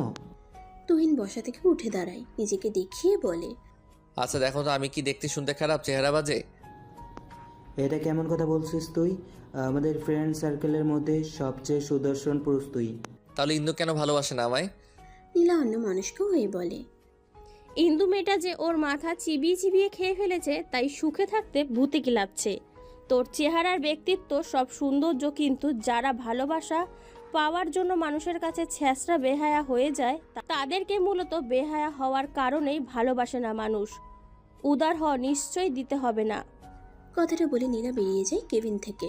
সাগর তুহিনের কাঁধে হাত রেখে বলে, একটা ভুল ডিসিশনের ওপর কিন্তু তোর পুরো লাইফ নির্ভর করছে। ভেবেচিন্তে ডিসিশন নিস। ভেবেচিন্তে ডিসিশন নিস। কথাটা বলে সাগরও চলে যায়। তুহিন তপ্ত শ্বাস ফেলে। কেউ কারো পরিস্থিতি বুঝতে পারে না যতক্ষণ না সেই ব্যক্তি অপর ব্যক্তির মতো সেম পরিস্থিতিতে পড়ে। বিকেলের দিকে আকাশটা কালো মেঘে ঢেকে আছে। চারিদিক দিয়ে বইছে বাতাস। বাতাসের সাথে যুক্ত হয়েছে রাস্তার ধুলোবালি। এই বাতাসগুলো সংকেত দিচ্ছে গর্জে বৃষ্টি বা ঝড় আসবে। ইন্দু স্কুল থেকে বেরিয়ে তাড়াতাড়ি বাসার উদ্দেশ্যে হাঁটা ধরে। বৃষ্টি নামার আগেই বাসায় যেতে হবে। আজ আর নিমিকে পড়াতে যাবে না। বাসার কাছে আস্তে আস্তেই গর্জে বৃষ্টি নামা ধরল। ইন্দু আর না হেঁটে রাস্তার পাশে দোকানের সামনে গিয়ে আশ্রয় নিল। বেশ খানিকটা সময় দাঁড়িয়ে থাকার পরও বৃষ্টি থামার নাম গন্ধ নেই। বৃষ্টির ফোঁটাগুলো বাতাসের কারণে ইন্দুর শরীরকে ভিজিয়ে দিচ্ছে। এভাবে দাঁড়িয়ে থাকলে বাসায় আর সন্ধ্যার আগে ফিরতে পারবে না। ইন্দু বৃষ্টি মাথায় নিয়েই হাঁটা ধরল। কয়েক কদম যেতেই হঠাৎ নিজের উপর বৃষ্টির ফোঁটা পড়তে না দেখে উপরে তাকিয়ে দেখে তার মাথার উপর ছাতা। পাশে ঘুরতেই দেখে তুহিন ইন্দুর মাথায় ছাতা নিয়ে দাঁড়িয়ে আছে আর সে বৃষ্টিতে ভিজছে। ইন্দু ছাতার নিচ থেকে সরে যেতে চাইলে তুহিন বলে, সরে যেও না, বৃষ্টিতে ভিজলে জ্বর আসবে। ইন্দু বিরক্তি নিয়ে বলে, আপনি আবার আসছেন কেন? আপনি যে ভিজছেন, আপনার জ্বর আসবে না? ছাতাটা আপনার, আপনি কেন ভিজছেন? আমার বাসা কাছেই, চলে যেতে পারবো আমি। তুহিন কথা না বাড়িয়ে ছাতাটা ইন্দুর হাতে ধরিয়ে দিয়ে বলে, চুপচাপ বাসায় যাও। আন্টি হয়তো চিন্তা করছে আর আমাকে নিয়ে তোমার টেনশন করতে হবে না, কিন্তু তোমাকে নিয়ে আমার টেনশন করতে হবে। কথাটা বলে তুহিন পেছন ঘুরে বাসার দিকে চলে যায়। ইন্দু তুহিনের যাওয়ার পানে তাকিয়ে বলে, আমায় কেন ভালোবাসতে গেলেন তুহিন? আমার সত্যিটা জানলে মানতে পারবেন তো? তখন কষ্ট ঘৃণা লাগবে না? আকাশটা আজ মেঘলা। কালো মেঘগুলো উড়ে চলেছে আকাশ জুড়ে। দুদিন আগেও তো আকাশ ঠিক ছিল, সব স্বাভাবিক ছিল। আজ হঠাৎ কেন যে সকালটা এভাবে শুরু হলো কে জানে। ইন্দু রেডি হয়ে নিল। ডাইনিং টেবিলে গিয়ে খাবারটা চটপট খেয়ে কাঁধে ব্যাগটা নিয়ে বেরিয়ে পড়ল। হেঁটে যেতে বেশি সময় লাগে না স্কুলে, তাই ইন্দু হেঁটে যাচ্ছে। হাঁটার মাঝে বারবার মনে হচ্ছে এই বুঝি কোথাও থেকে হুট করে তুহিন এসে ইন্দুর পাশে পায়ে পা মিলিয়ে হাঁটবে। বারংবার আশেপাশে তাকালো, ফলাফল শূন্য। তুহিনের ছিটে ফোটাও নেই। নিজের কার্যকর্ম দেখে নিজেই বিরক্ত ইন্দু প্রভা। লোকটাকে মিস করতে শুরু করলো নাকি ইন্দু? হাতে থাকা ফোনটাই একবার সময় দেখে তাড়াতাড়ি হাঁটা ধরল। স্কুলে এসে নিজের ক্লাসে চলে গেল ক্লাস নিতে। ক্লাসে মন বসছে না ইন্দুর, কিছু একটা শূন্যতা অনুভব করছে। কালো আকাশটার মতো তার মনটাও কেমন যেন হয়ে যাচ্ছে। ক্লাস থেকে বেরিয়ে করিডোরে এসে দেওয়াল ঘেঁষে দাঁড়ালো। 3 তলার উপর থেকে নিচের দিকে তাকিয়ে কিছু দেখতে লাগলো। এর মধ্যে কখন যে পাশে তার কলিগ সিয়াম এসে দাঁড়িয়েছে ইন্দু বুঝতে পারেনি। হঠাৎ কাশির আওয়াজ ইন্দুর ধ্যান ভাগে। পাশে তাকিয়ে সিয়ামকে দেখে ভরকে যায়। ইন্দুকে ভরকে যেতে দেখে সিয়াম বলে, রিল্যাক্স ইন্দু, তুমি এখানে অন্যমনস্ক হয়ে দাঁড়িয়েছিলে, তাই আসলাম। অন্য কিছু নিয়ে কি চিন্তিত তুমি? ইন্দু মুচকি এসে বলল, না না, তেমন কিছু না, আসলে মাথাটা ধরেছে অনেক, তাই আর কি। সিয়াম কিছুক্ষণ চুপ রইল, কিছু একটা ভেবে বলল, একটা কাজ করা যায় ইন্দু, পাশেই একটা ক্যাফে আছে, ওখানে দারুণ কফি পাওয়া যায়, তোমার মাথা ব্যথা গায়েব হয়ে যাবে। সিয়ামের কথাটা মন্দ লাগলো না ইন্দুর কাছে। এখন একটা কফিরই ভীষণ দরকার। ইন্দু ক্লাস থেকে নিজের ব্যাগটা নিয়ে ক্যাফের উদ্দেশ্যে হাঁটা ধরলে পেছন থেকে সিয়াম ডেকে ওঠে। ইন্দু পেছন ঘুরে জিজ্ঞাসু দৃষ্টিতে তাকালে সিয়াম গালভরা হাসি উপহার দিয়ে বলে, তোমাকে এটার সন্ধান দিলাম আমি, আর আমাকে না নিয়েই চলে যাচ্ছ? ইন্দু স্মিত এসে বলে, সরি, আসলে ভুলে গেছি আপনাকে ডাকতে। সেটাই দেখলাম, তাই নিজেই পিছু ডেকে চলে আসলাম। তাহলে যাওয়া যাক ক্যাফেতে। ইন্দু মাথা নাড়িয়ে হাঁটা ধরল। বুকের মাঝে কেমন যেন চিনচিন ব্যথা অনুভব হচ্ছে। কাজে মন বসলো না। এখন অর্ধেক রাস্তায় এসে আর ক্যাফেতে যেতে ইচ্ছে করছে না। কাউকে ভীষণ মিস করছে, কিন্তু কাকে? আনমনে হাঁটতে হাঁটতে ক্যাফে অবধি চলে আসলো। ক্যাফের সবার লাস্টে থাকা একটা ফাঁকা বেঞ্চে গিয়ে বসে পড়লো সিয়াম আর ইন্দু। সিয়াম ওয়েটারকে ডেকে 2টো কফি অর্ডার দিয়ে বকবক করতে লাগলো। ইন্দুর বিরক্ত লাগছে, তবুও ভদ্রতার খাতিরে চুপ রইল। ওয়েটার কফি দিয়ে গেলে ইন্দু সেটা মুখে নিয়ে সামনে তাকাতেই তুহিনকে দেখতে পেয়ে মুখে এক চিলতে হাসি ফুটে ওঠে, কিন্তু পরক্ষণেই হাসিটা মিলে যায়। ঘন অন্ধকার হয়ে যায় মুখখানা। তুহিনের পাশে অতি সুন্দরী একটা রমণী বসে আছে। তুহিন মুখ নাড়িয়ে কিছু বলছে আর মেয়েটা এক ধ্যানে তাকিয়ে আছে তুহিনের দিকে। ইন্দুর এটা সহ্য হলো না। মেয়েটার উপর না চাইতেও রাগ হলো। কফি আর খাওয়া হলো না ইন্দুর। সিয়ামকে রেখেই হনহন করে বেরিয়ে গেল ক্যাফে থেকে। তুহিন এতটাই মগ্ন ছিল রিপোর্টটার দিকে যে এখানে যে কেউ একজন তাকে জেলাস হয়ে রেগে তারই পাশ কাটিয়ে চলে গেছে সে বুঝতেও পারল না। রিপোর্ট থেকে মুখ সরিয়ে সামনে থাকা লামিয়া নামের মেয়েটার দিকে তাকিয়ে বলে, চিন্তা করবেন না, রিপোর্টটা আমি ভালো মতোই দেখেছি। আপনার বাবার তেমন সমস্যা নেই, আপনি অযথা টেনশন করছেন। লামিয়া নামের মেয়েটা তুহিনের থেকে রিপোর্টটা নিয়ে সৌজন্যমূলক হাসি উপহার দিয়ে টুকটাক কথা বলে চলে যায়। তুহিন তপ্ত শ্বাস ফেলে।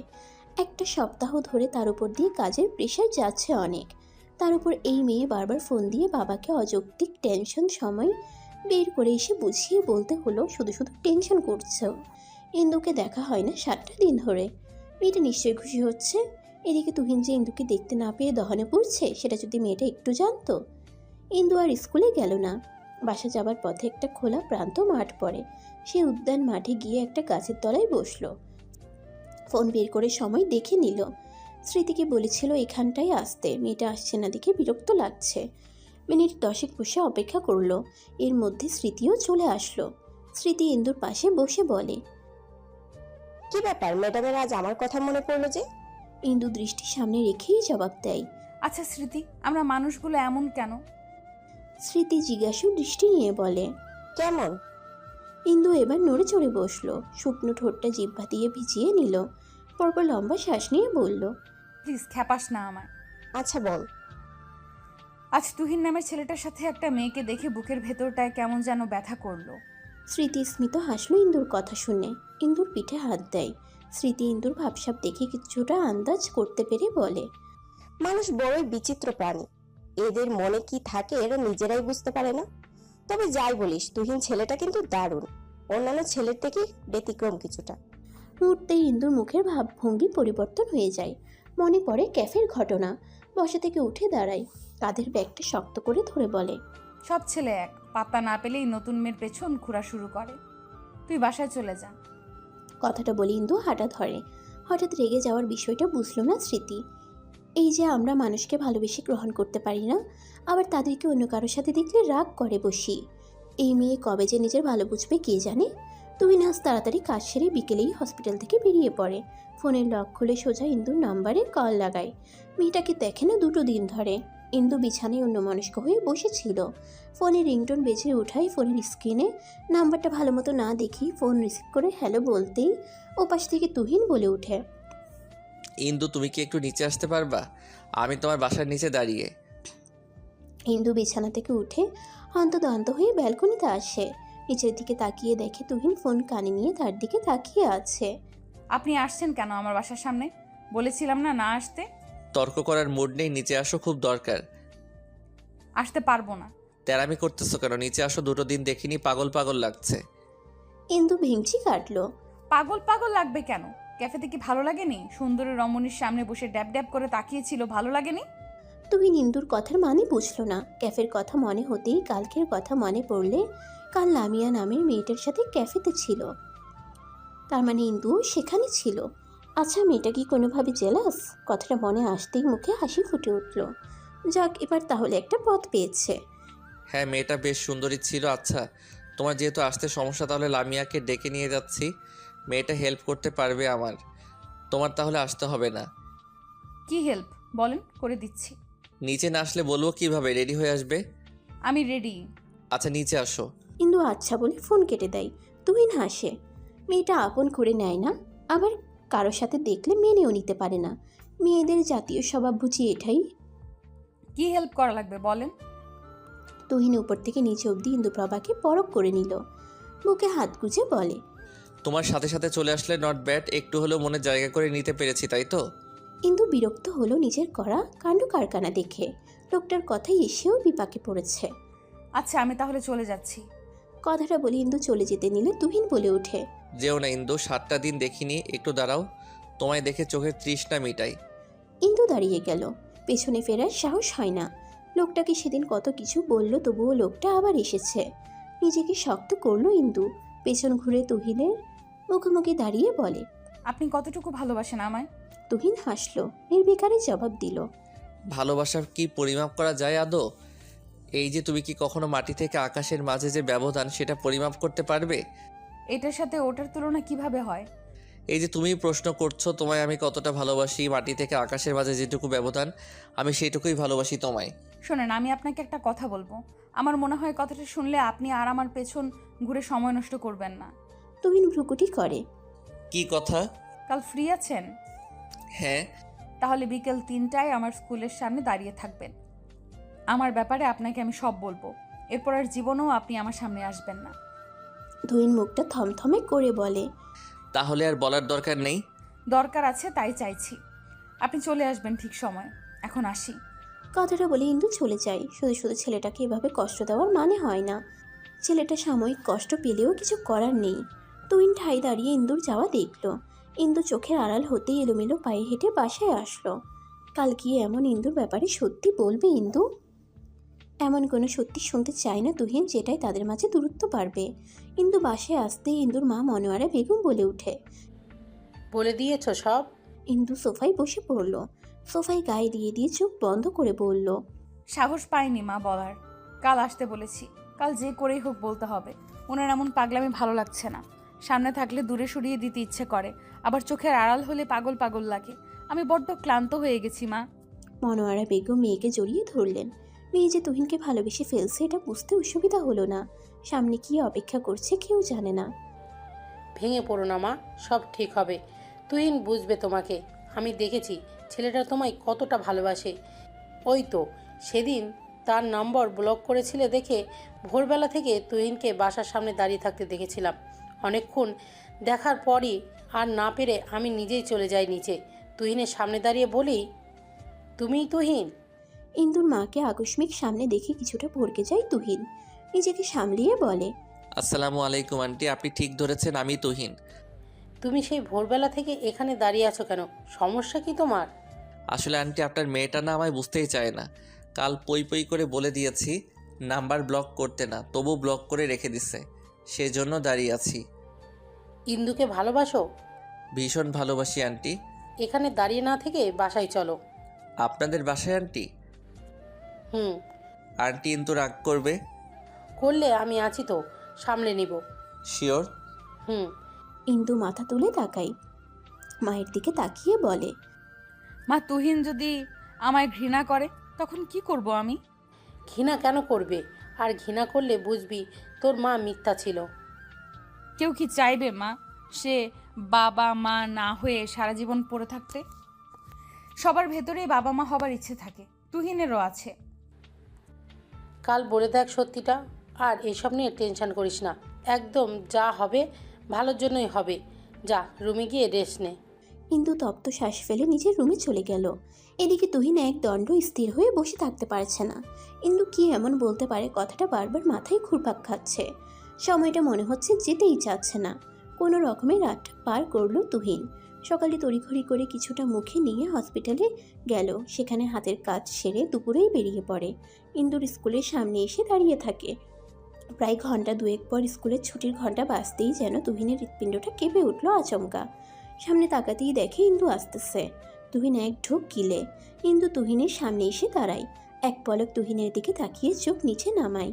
চলুন, স্কুলের পাশে যে খোলা উদ্যান আছে ওখানে। ইন্দু সামনে হাঁটে আর তুহিন ইন্দুর পেছনে। খোলা উদ্যানের সামনে এসে একটা বেঞ্চে বসে পড়ে ইন্দু। তুহিন দাঁড়িয়ে ইন্দুকে দেখে। ইন্দু কাঁধে থাকা ব্যাগটা থেকে পানির বোতল বের করে পানি খেয়ে নেয়। ইশারায় তুহিনকে পাশে বসতে বলে। তুহিন চুপচাপ ইন্দুর পাশে বসে। ইন্দু জিহ্বা দিয়ে ঠোঁটটা ভিজিয়ে বলে, তুহিন, আমি আপনাকে আমার ব্যাপারে কিছু বলতে চাই। আপনি তো জানেন মেয়েদের বিষয় সব। পিরিয়ড নামক শব্দটার সাথে তো আপনি পরিচিত। তুহিন মাথা নাড়িয়ে হ্যাঁ বলে। ইন্দু তপ্ত শ্বাস ফেলে আবার বলতে লাগে, আমার বয়স 24 হতে চললো। আমার এখনো পিরিয়ড হয়নি। আই থিঙ্ক আপনি বুঝতে পেরেছেন। আর 4-5টা সাধারণ মেয়ের মতো না। আমাদের সমাজে যাদের পিরিয়ড হয় না তাদের কিসের সাথে তুলনা করে আপনি তো জানেন। বাংলা ভাষায় বলতে গেলে হিজড়া। আমি আপনাকে শুরু থেকেই বুঝিয়ে এসেছি, আপনি বুঝলেন না, তাই আমাকেই বলতে হলো। আমাকে বিয়ে করলে কখনো বাবা হবার স্বাদ গ্রহণ করতে পারবেন না। আর আমি চাইবো না আমার জন্য আপনার ক্ষতি হোক। এই পিরিয়ডই একটা মেয়ের বাচ্চা হওয়ার সক্ষমতা প্রুফ করে। আমার পিরিয়ড হয়নি, আমি মা হতে অক্ষম। আপনি চাইবেন না এমন একটা মেয়েকে ভালোবাসতে বা জীবনসঙ্গী হিসেবে পেতে। তার থেকে পালাতে মিথ্যা বলছে ইন্দু। স্মিত হেসে বলল, মিথ্যা কেন বলছো ইন্দু? আমার থেকে পালাতে? দেখো আমি তোমাকে ভালোবাসি, মিথ্যা বলো না প্লিজ। ইন্দু বসা থেকে উঠে দাঁড়ালো। আমি মিথ্যে বলছি না তুহিন, আমি সত্যি বলেছি। আপনাকে মিথ্যে বলে আমার কি লাভ? আমি সত্যিই মা হতে অক্ষম।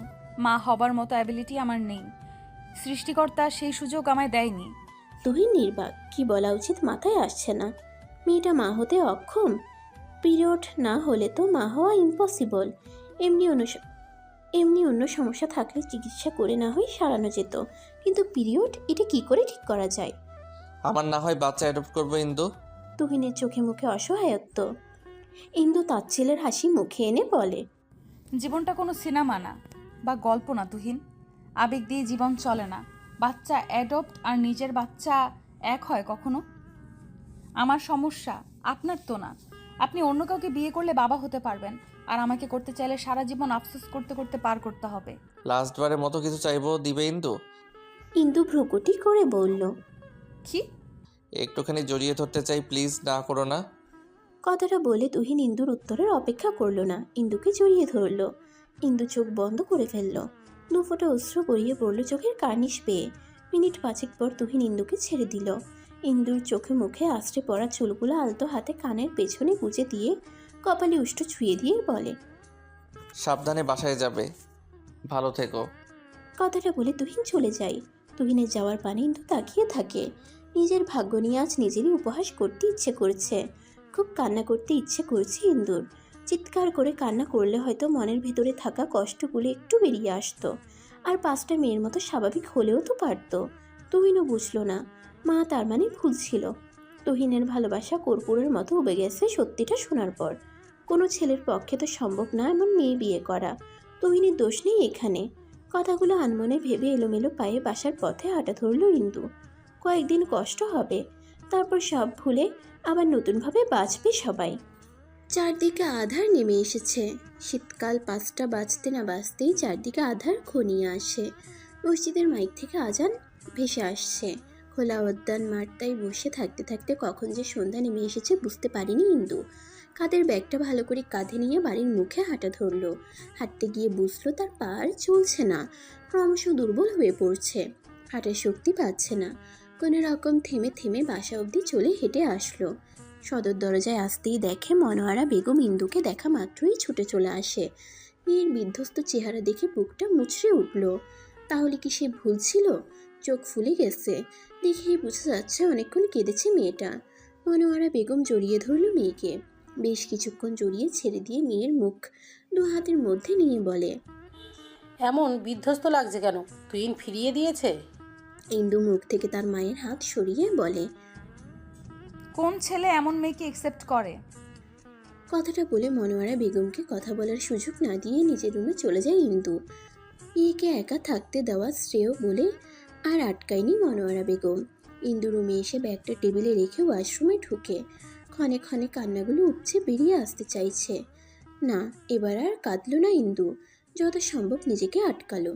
ঘণ্টাখানেক পর ওয়াশরুম থেকে বের হয়ে সোজা বিছানে গিয়ে শুয়ে পড়ল। মাথা ধরছে খুব, না ঘুমালে যন্ত্রণাগুলো তাড়া করে বেড়াবে।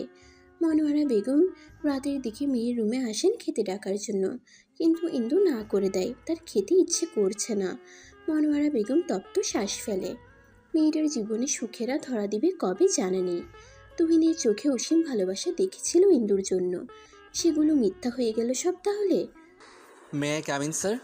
ডক্টর সুমন নিজের কেবিনে বসেছিল, হঠাৎ তুহিনকে দেখে বলে, হ্যাঁ আসো ভেতর।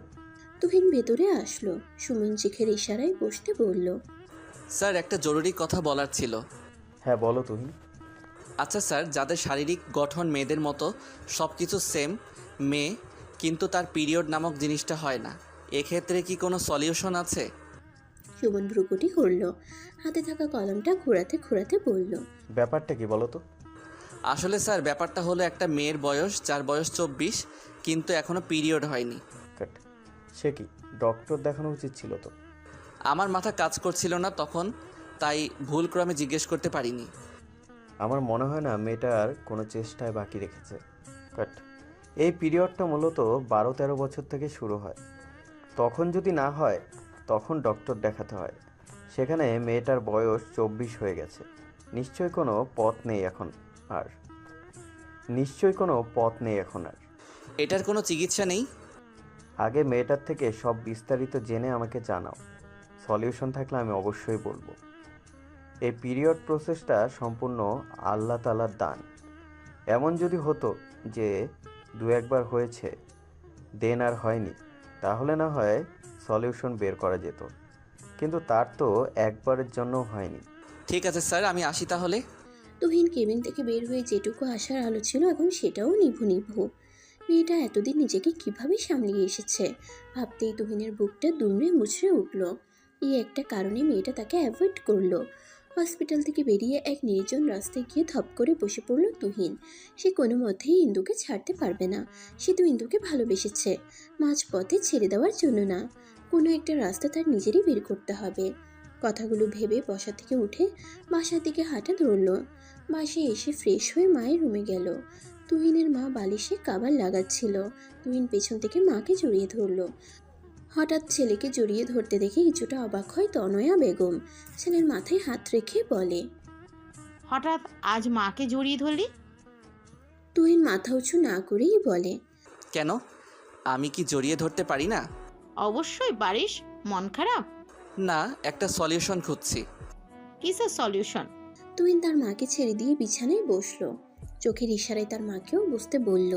তনয়া বেগম বসে চোখের ইশারায় জিজ্ঞেস করলো। তুহিন তার মায়ের হাতটা ধরে বলে, আচ্ছা মা, একটা মেয়ের যদি পিরিয়ড না হয় তার কি সংসার করা বারণ? তনয়া বেগম অনেকটা অবাক হন ছেলের কথা শুনে। তার ছেলে কখনো এসব কথা বলে না। ছেলের দিকে পলক্ষীনভাবে চেয়ে বলে, হঠাৎ এই কথা কেন বলছিস? আচ্ছা তুমি তো মা, তাই না? তোমার কি মনে হয় পিরিয়ড না হওয়ার পেছনে কি একটা মেয়ের হাত থাকে? অবশ্যই না, এটা সম্পূর্ণ আল্লাহর দান। তাহলে কি একটা মেয়ের বয়স 24 হওয়ার পরও যদি এটা না হয় তাহলে কি তাকে বিয়ে করা বারণ? তনয়া বেগম সন্দেহজনক দৃষ্টি নিয়ে বলে, তুই কার কথা বলতে চাইছিস তুহিন? আমার এক পেশেন্টের মা, তার হয়নি পিরিয়ড, কিন্তু তাকে একটা ছেলে পাগলের মতো ভালোবাসে। তার কাছে এটা কোনো বড় সমস্যা মনে হচ্ছে না। তাকে যদি ছেলেটা বিয়ে করে ঘরে নেয় তাহলে কি খুব অন্যায় হবে? ছেলেটা মনে হয় অনেক আবেগপ্রবণ, বাস্তবতা খুব কম জানে।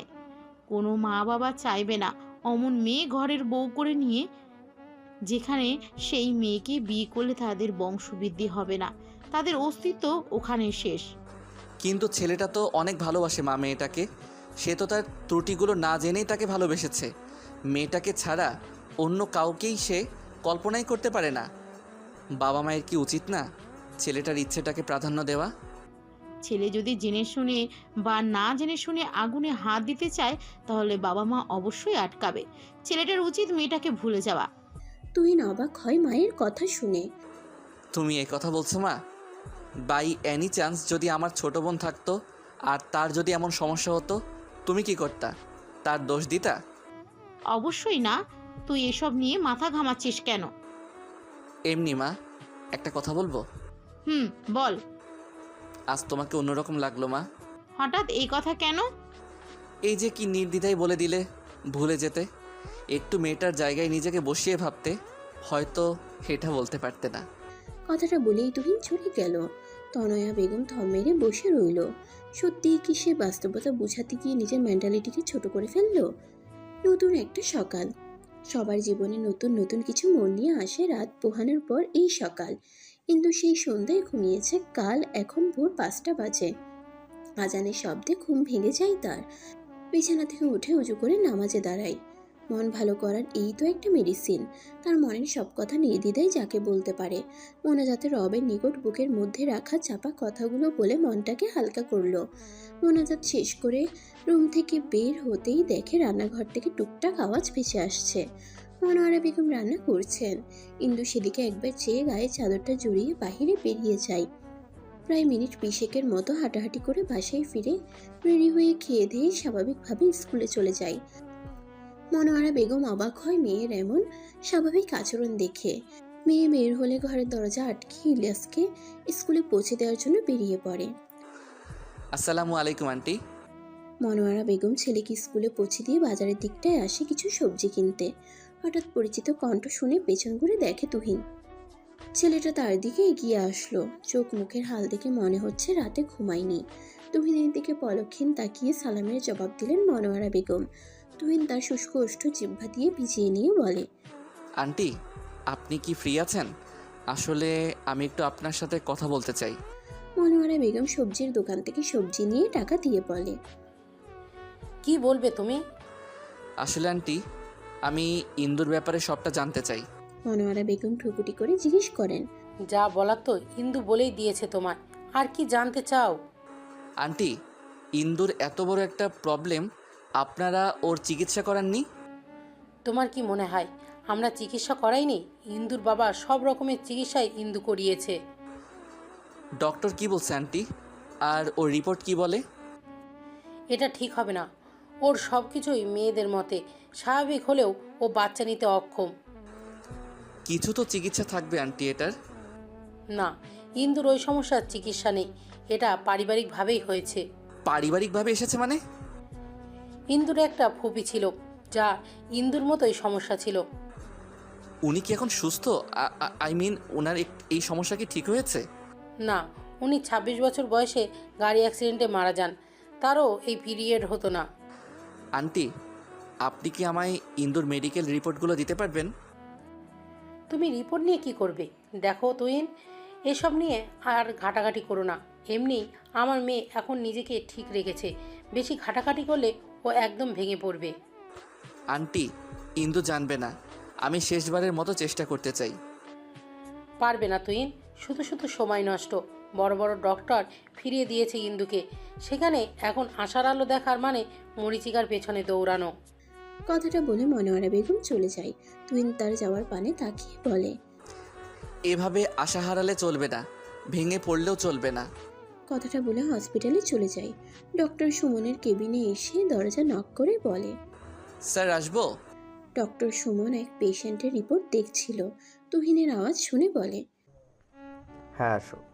তুহিন ভেতরে ঢুকে বলে, স্যার, আপনাকে কাল যে বিষয় বললাম সেটা নিয়ে কথা বলতে চাই। সুমন রিপোর্ট থেকে চোখ সরিয়ে বলে, আমিও কিছু বলতে চাই। জি স্যার, বলুন। তুমি বলছিলে মেয়েটার একেবারের জন্য পিরিয়ড হয়নি, তাই তো? হ্যাঁ। তুমি হয়তো জানো যে মহিলাদের পিরিয়ডের বয়স 14 থেকে 16 বছরের মধ্যে, কিন্তু যদি দেরি হয় তাহলে সে অ্যামেনোরিয়া আক্রান্ত। উদাহরণ দিয়ে বলি, এক বা একাধিক মাসিক না হওয়াকে অ্যামেনোরিয়া বলে সংজ্ঞায়িত করা হয়। 15 বছর বয়সের মধ্যে প্রথম পিরিয়ড না পেয়ে থাকলে তবে এটি প্রাথমিক অ্যামেনোরিয়ার হিসাবে পরিচিত। অন্যদিকে আগে পিরিয়ড হয়েছে এমন কারোর দ্বারা পরপর 3 বা তার বেশি পিরিয়ড না হওয়াকে সেকেন্ডারি অ্যামেনোরিয়া বলা হয়। এটি মূলত প্রজনন বয়সে মহিলাদের ঋতুস্রাব বাদ দেওয়া। যদিও কারণগুলি ব্যক্তিবিভেদে বিভিন্ন হয়, তবে সবচেয়ে সাধারণ কারণ হলো হরমোনের ভারসাম্যহীনতা। এটি একটি চিকিৎসাযোগ্য অবস্থা এবং চিকিৎসার কারণের উপর নির্ভর করে। ঋতুস্রাবের জন্য দায়ী বা সম্পর্কিত অঙ্গ, হরমোন এবং গ্রন্থিগুলির পরিবর্তনের কারণে এটি ঘটে। অ্যামেনোরিয়ার চিকিৎসা অ্যামেনোরিয়ার ধরনের উপর নির্ভর করে, বয়সের উপর নির্ভর করে। প্রাথমিক অ্যামেনোরিয়ার চিকিৎসা সতর্কতার সাথে অপেক্ষা করা শুরু হতে পারে, বিশেষ করে যদি দেরিতে ঋতুস্রাবের পারিবারিক ইতিহাস থাকে, প্রজনন অঙ্গ বা যৌনাঙ্গের কোনো গঠনগত সমস্যা থাকলে সার্জারি করা যেতে পারে। তবে এটি স্বাভাবিক মাসিকের নিশ্চয়তা দেয় না। স্যার, পারিবারিক ইতিহাস আছে কিছুটা। যেমন? আমি যার কথা বলেছি তার ফুপুরও এমন প্রবলেম ছিল, তারও পিরিয়ড হতো না। তাহলে এটা ঠিক হওয়ার চান্স 0%। কেন স্যার? বিজ্ঞান তো অনেক দূর এগিয়ে গেছে, তাহলে এটার সলিউশন নেই কেন? বিজ্ঞানেরও কিছু নিয়মাবলী আছে। বিজ্ঞান মানে যে সেসব পারবে এটা কোনো কথা না। উপরেও একজন আছে যিনি সব পরিচালনা করে। মেয়েটা চাইলে বাচ্চা অ্যাডপ্ট করতে পারে। সার্জারি করলেও যে পিরিয়ড হবে তার নিশ্চয়তা নেই। এটার জন্য বেস্ট চিকিৎসা কেন্দ্র কোথায়? তুমি বিড়লা ফার্টিলিটি এবং IVF-এ যাও এবং সেরা অ্যামেনোরিয়ার চিকিৎসার জন্য ডক্টর রচিতা মঞ্জালের সাথে একটি অ্যাপয়েন্টমেন্ট বুক করো। তবে মনে হয় না সলিউশন বের হবে। রঞ্জন এবং ডক্টর গায়াল বলেছেন যে প্রাথমিক অ্যামেনোরিয়ার প্রধান কারণগুলির মধ্যে রয়েছে পারিবারিক ইতিহাস, জেনেটিক সমস্যা এবং লাইফস্টাইল। অ্যামেনোরিয়া বা প্রাথমিক মেনোপজের পারিবারিক ইতিহাস, জেনেটিক বা ক্রোমোসোমাল ত্রুটি, এগুলো আপনার ডিম্বাশয়ের কার্যকারিতা এবং মাসিক চক্রকে প্রভাবিত করে। তবে তুমি গিয়ে দেখতে পারো। ধন্যবাদ স্যার, আসি তাহলে। তুহিন কেবিন থেকে বেরিয়ে সোজা ইন্দুর স্কুলের সামনে যায়। গেটের বাইরে দাঁড়িয়ে থাকে। ইন্দুর স্কুল ছুটি হতে এখনো 8 ঘন্টা বাকি। আচ্ছা, এই সমস্যায় যদি কোনো সলিউশন বের না হয় তখন কি হবে? তুহিন তো ইন্দুকে ছেড়ে থাকতে পারবে না। প্রায় 8 ঘন্টা পর ইন্দু স্কুল থেকে বের হয়। কোনো দিকে না তাকিয়ে সোজা বাসার দিকে হাঁটা ধরে। পেছন থেকে তুহিন ডেকে চলল ইন্দুকে, কিন্তু ইন্দু শুনল না। তুহিন দৌড়ে এসে ইন্দুর সামনে দাঁড়িয়ে বলে, সমস্যা কি তোমার? ডাকছি শুনছো না কেন? ইন্দু তুহিনের দিকে না তাকিয়ে পাশ কাটিয়ে চলে যেতে নিলে তুহিন সহসা ইন্দুর হাত টেনে ধরে। ইন্দু সামনের দিকে তাকিয়ে থেকেই বলে, হাত ছাড়ুন। তুহিন ইন্দুকে টেনে নিজের সামনে এনে দাঁড় করিয়ে বলে, হাত তো ছেড়ে দেওয়ার জন্য ধরিনি, এই যে শক্ত করে ধরে রেখেছি, কখনো ছুটবে না। ইন্দু চেষ্টা করলো তুহিনের থেকে নিজের হাত ছাড়ানোর, কিন্তু পারল না। ইন্দুর ধৈর্যের বাঁধ ভেঙে যাচ্ছে বারংবার। প্লিজ তুহিন, হাত ছাড়ুন আমার, আর দয়া করে আপনি আমার সামনে আসবেন না কখনো। হাতও ছাড়বো না, আর তোমার সামনে না এসেও থাকতে পারবো না, because I love you, I can live without you. Indu তুহিনের দিকে তাকালো। এখনো এসব বলছেন? হাত ছাড়ুন, বাসায় যাব। ইন্দু, চলো আমরা বিয়ে করি। এবার ইন্দু তুহিনের হাতে শক্ত করে কামড় দিয়ে নিজের হাত ছাড়িয়ে নেয়। আপনার কি মজা লাগছে আমাকে কষ্ট দিয়ে তুহিন? তুহিন নিজের হাত ঝাঁকাতে ঝাঁকাতে বলে, কামড় দিলে তুমি ব্যথা পেলাম আমি, কষ্ট তোমার লাগবে কেন? আপনাকে বলেছি তো আমার বিষয়ে সব, তবু কেন এসব করছেন? আমার মায়ের কাছে কেন গিয়েছিলেন আমার রিপোর্ট নিতে? এটাতে তো অন্যায় কিছু দেখছি না আমি ইন্দু। আমি তোমাকে ভালোবাসি তোমার ভালোর জন্য, যেটা করা দরকার সেটাই করতে চাইছি। আমার ভালো আমার থেকে কি আপনি বেশি বোঝেন? যেখানে আমি আমার পরিবার ডক্টররা হাল ছেড়ে দিয়েছে, সেখানে আপনি কেন আমার পুরনো কাসুন্দি খাচ্ছেন? তুমি কি কষ্ট পেয়েছো ইন্দু? আচ্ছা, আমি আর এটা নিয়ে ঘাটবো না, তুই বিয়েতে রাজি হয়ে যাও। আমার বাচ্চার দরকার নেই, অ্যাডপ্ট করবো আমরা। আপনি এখনো আবেগের জোয়ারে ভাসছেন। আপনার মা কতটা কষ্ট পাবে ভেবেছেন আমায় বিয়ে করলে? তার কি দোষ? সে তো নিজের ছেলেকে এমন মেয়ের সাথে বিয়ে দেবে না। তুহিন ইন্দুর হাত দুটো ধরে বলে, মায়ের কষ্টের কথা ভাবলে ইন্দু, অথচ আমার কষ্টের কথাটা ভাবলে না একবারও? খুব ভালোবাসি তোমায়। ইন্দু ছলছল নয়নে তুহিনের দিকে তাকিয়ে বলে, আপনি সত্যিই ভালোবাসেন আমায়? নিজের থেকেও বেশি। আমার জন্য সব করতে পারবেন? জাস্ট মুখ ফুটে কিছু চেয়ে দেখো।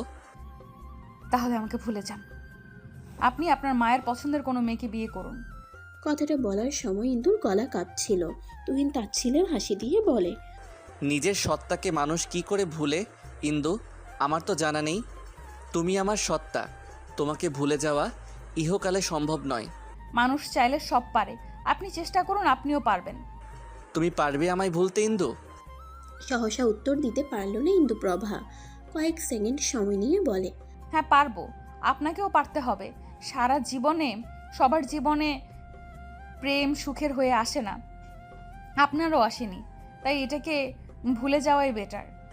তোমার মতো পাষাণ হৃদয় আমার না। তুমি পারলেও আমি পারবো না, আর পারতেও চাই না। আমি তোমার পাশে থেকে তোমাকে প্রতি মুহূর্তে অনুভব করতে চাই। আপনি ভুল মানুষের প্রতি ফিলিংস এনে ফেলেছেন। আপনার তো আমার সত্যিটা জানার পরেই উচিত ছিল জীবনে আমার সামনে না আসা। সবাই তো সত্যি জানার পর চলে যায়, আমি সত্যি জানার আগেও ছিলাম, পরেও থাকবো। আমার তোমাকে চাই অ্যাট অ্যানি কস্ট। আর আমার মাকে নিয়ে সমস্যা? ব্যাপার না, ম্যানেজ করে নিব। তখন তুমি না বললে খবর বানিয়ে ফেলবো। বড্ড বোকা আপনি, জানেন সেটা? এই যে তুমি বললে আমি জানলাম। ভালো থাকবেন, আসি। কথাটা বলে ইন্দু চলে গেল। তুহিন ইন্দুর যাওয়ার পানে তাকিয়ে তপ্ত শ্বাস ফেলল। মা, আমি বিয়ে করতে চাই ইন্দুকে, আর সেটা আজই। তনয়া বেগম সোফায় বসেছিলেন। তার সামনাসামনি বসে আছে তুহিন। তুহিনের এমন কথা শোনায় মুহূর্তেই মেজাজ খারাপ হয়ে গেল তনয়া বেগমের। ভুলে ওই মেয়েকে বিয়ে করার কথা মাথায় আনবে না তুহিন। ওই মেয়ের সাথে তোমার বিয়ে ইম্পসিবল। ওই মেয়ে কখনো মা হতে পারবে না, জানো তো? তুহিন সোফায় বসে সামনে দাঁড়িয়ে থাকা নিকমির মায়ের দিকে তাকায়। ভদ্রমহিলা কিছুক্ষণ আগে ফোন দিয়ে জানিয়েছিল ইন্দু আর তার মায়ের কথা কাটাকাটি হয়েছে। ইন্দু এসেছিল নিমিকে পড়াতে। তনয়া বেগম আগেই বসেছিল নিমিদের বাসায়। ইন্দুকে দেখে হাসি মুখে জিজ্ঞেস করে, কেমন আছো ইন্দু? ইন্দু হাসি মুখে জবাব দেয়, আলহামদুলিল্লাহ ভালো আছি। আপনি? আমিও ভালো আছি। তোমার সাথে কিছু কথা আছে। ইন্দু ভ্রুকুটি করে। জি বলুন আন্টি। অনেক তো হলো, আমার ছেলেটা তো তোমায় ভালোবাসে। তুমি কি পারো না তার ভালোবাসা স্বীকার করতে? সহসা ইন্দুর চোখে মুখে কালো আধার ঘনিয়ে আসলো। তনয়া বেগমের দিকে তাকিয়ে তপ্ত শ্বাস ফেলে বলে, আন্টি, আমি আপনাকে একটা কথা বলতে চাই। তনয়া বেগম কিছুটা উৎফুল্ল হলো, আগ্রহ নিয়ে বলল, হ্যাঁ বলো, কি বলতে চাও? আন্টি, আপনার ছেলেকে বোঝান, আমাকে বিয়ে করলে সে কখনো বাবা হতে পারবে না। কথাটা শোনা মাত্রই তনয়া বেগম যেন আকাশ থেকে টুপ করে পড়ে। ইন্দুর দিকে তাকিয়ে বলে, বুঝলে কি করে তুই কখনো বাবা হতে পারবে না? ইন্দু জিহবা দিয়ে ঠোঁট দুটো ভিজিয়ে নেয়, পরপর দুটো ঢোক গিলে বলে, আন্টি, মা হতে গেলে যে অ্যাবিলিটিগুলো দরকার হয় সেই অ্যাবিলিটি আমার মধ্যে নেই। আমার আজ অবধি পিরিয়ড হয়নি। কথাটা যেন ঝংকারের নেই তনয়া বেগমের কানে ঢুকলো। পর মুহূর্তেই মনে পড়ল সেদিন রাতে বলা তুহিনের কথা। তুহিন তার মানে ইন্দুর কথা বলছিল। তুমি কি তাহলে হিজড়া? কথাটা একদম বুকে গিয়ে বিঁধে ইন্দুর। নিমির মা তনয়া বেগমের দিকে তাকিয়ে বলে, ভাবি কি বলছেন এটা? পিরিয়ড না হলে যে সে হিজড়া, এটা কে বলল? কিন্তু এটার কি চিকিৎসা করাওনি? বুঝতে পারছো কত বড় সমস্যার মধ্যে দিয়ে যাচ্ছ তুমি? ইন্দু স্মিত হেসে বলল, জি, চিকিৎসা করানো হয়েছে, কিন্তু এটা ঠিক হবে না। আমি আমার বাস্তবতাকে মেনে নিয়েছি। তুহিনকে বোঝাবেন আন্টি, সেও বুঝবে। তনয়া বেগম হন্তদন্ত হয়ে বাসা থেকে বেরিয়ে যায়। নিমির মা ইন্দুর মাথায় হাত বুলিয়ে বলে, তুহিন কিন্তু তোমায় অনেক ভালোবাসে ইন্দু। ছেলেটাই আমায় বলেছে সব তোমার ব্যাপারে। সে এই বিষয়টার জন্য মোটেও ছেড়ে দিবেন না তোমায়। ইন্দু কিছু না বলে চলে গেল নিমিকে পড়াতে। যত তাড়াতাড়ি সম্ভব এই এলাকা তাকে ছাড়তে হবে। নিমির মা ইন্দুর যাওয়ার পানে তাকিয়ে দীর্ঘশ্বাস ফেলে। পরশু তুহিন জানিয়েছিল ইন্দুর ব্যাপারটা।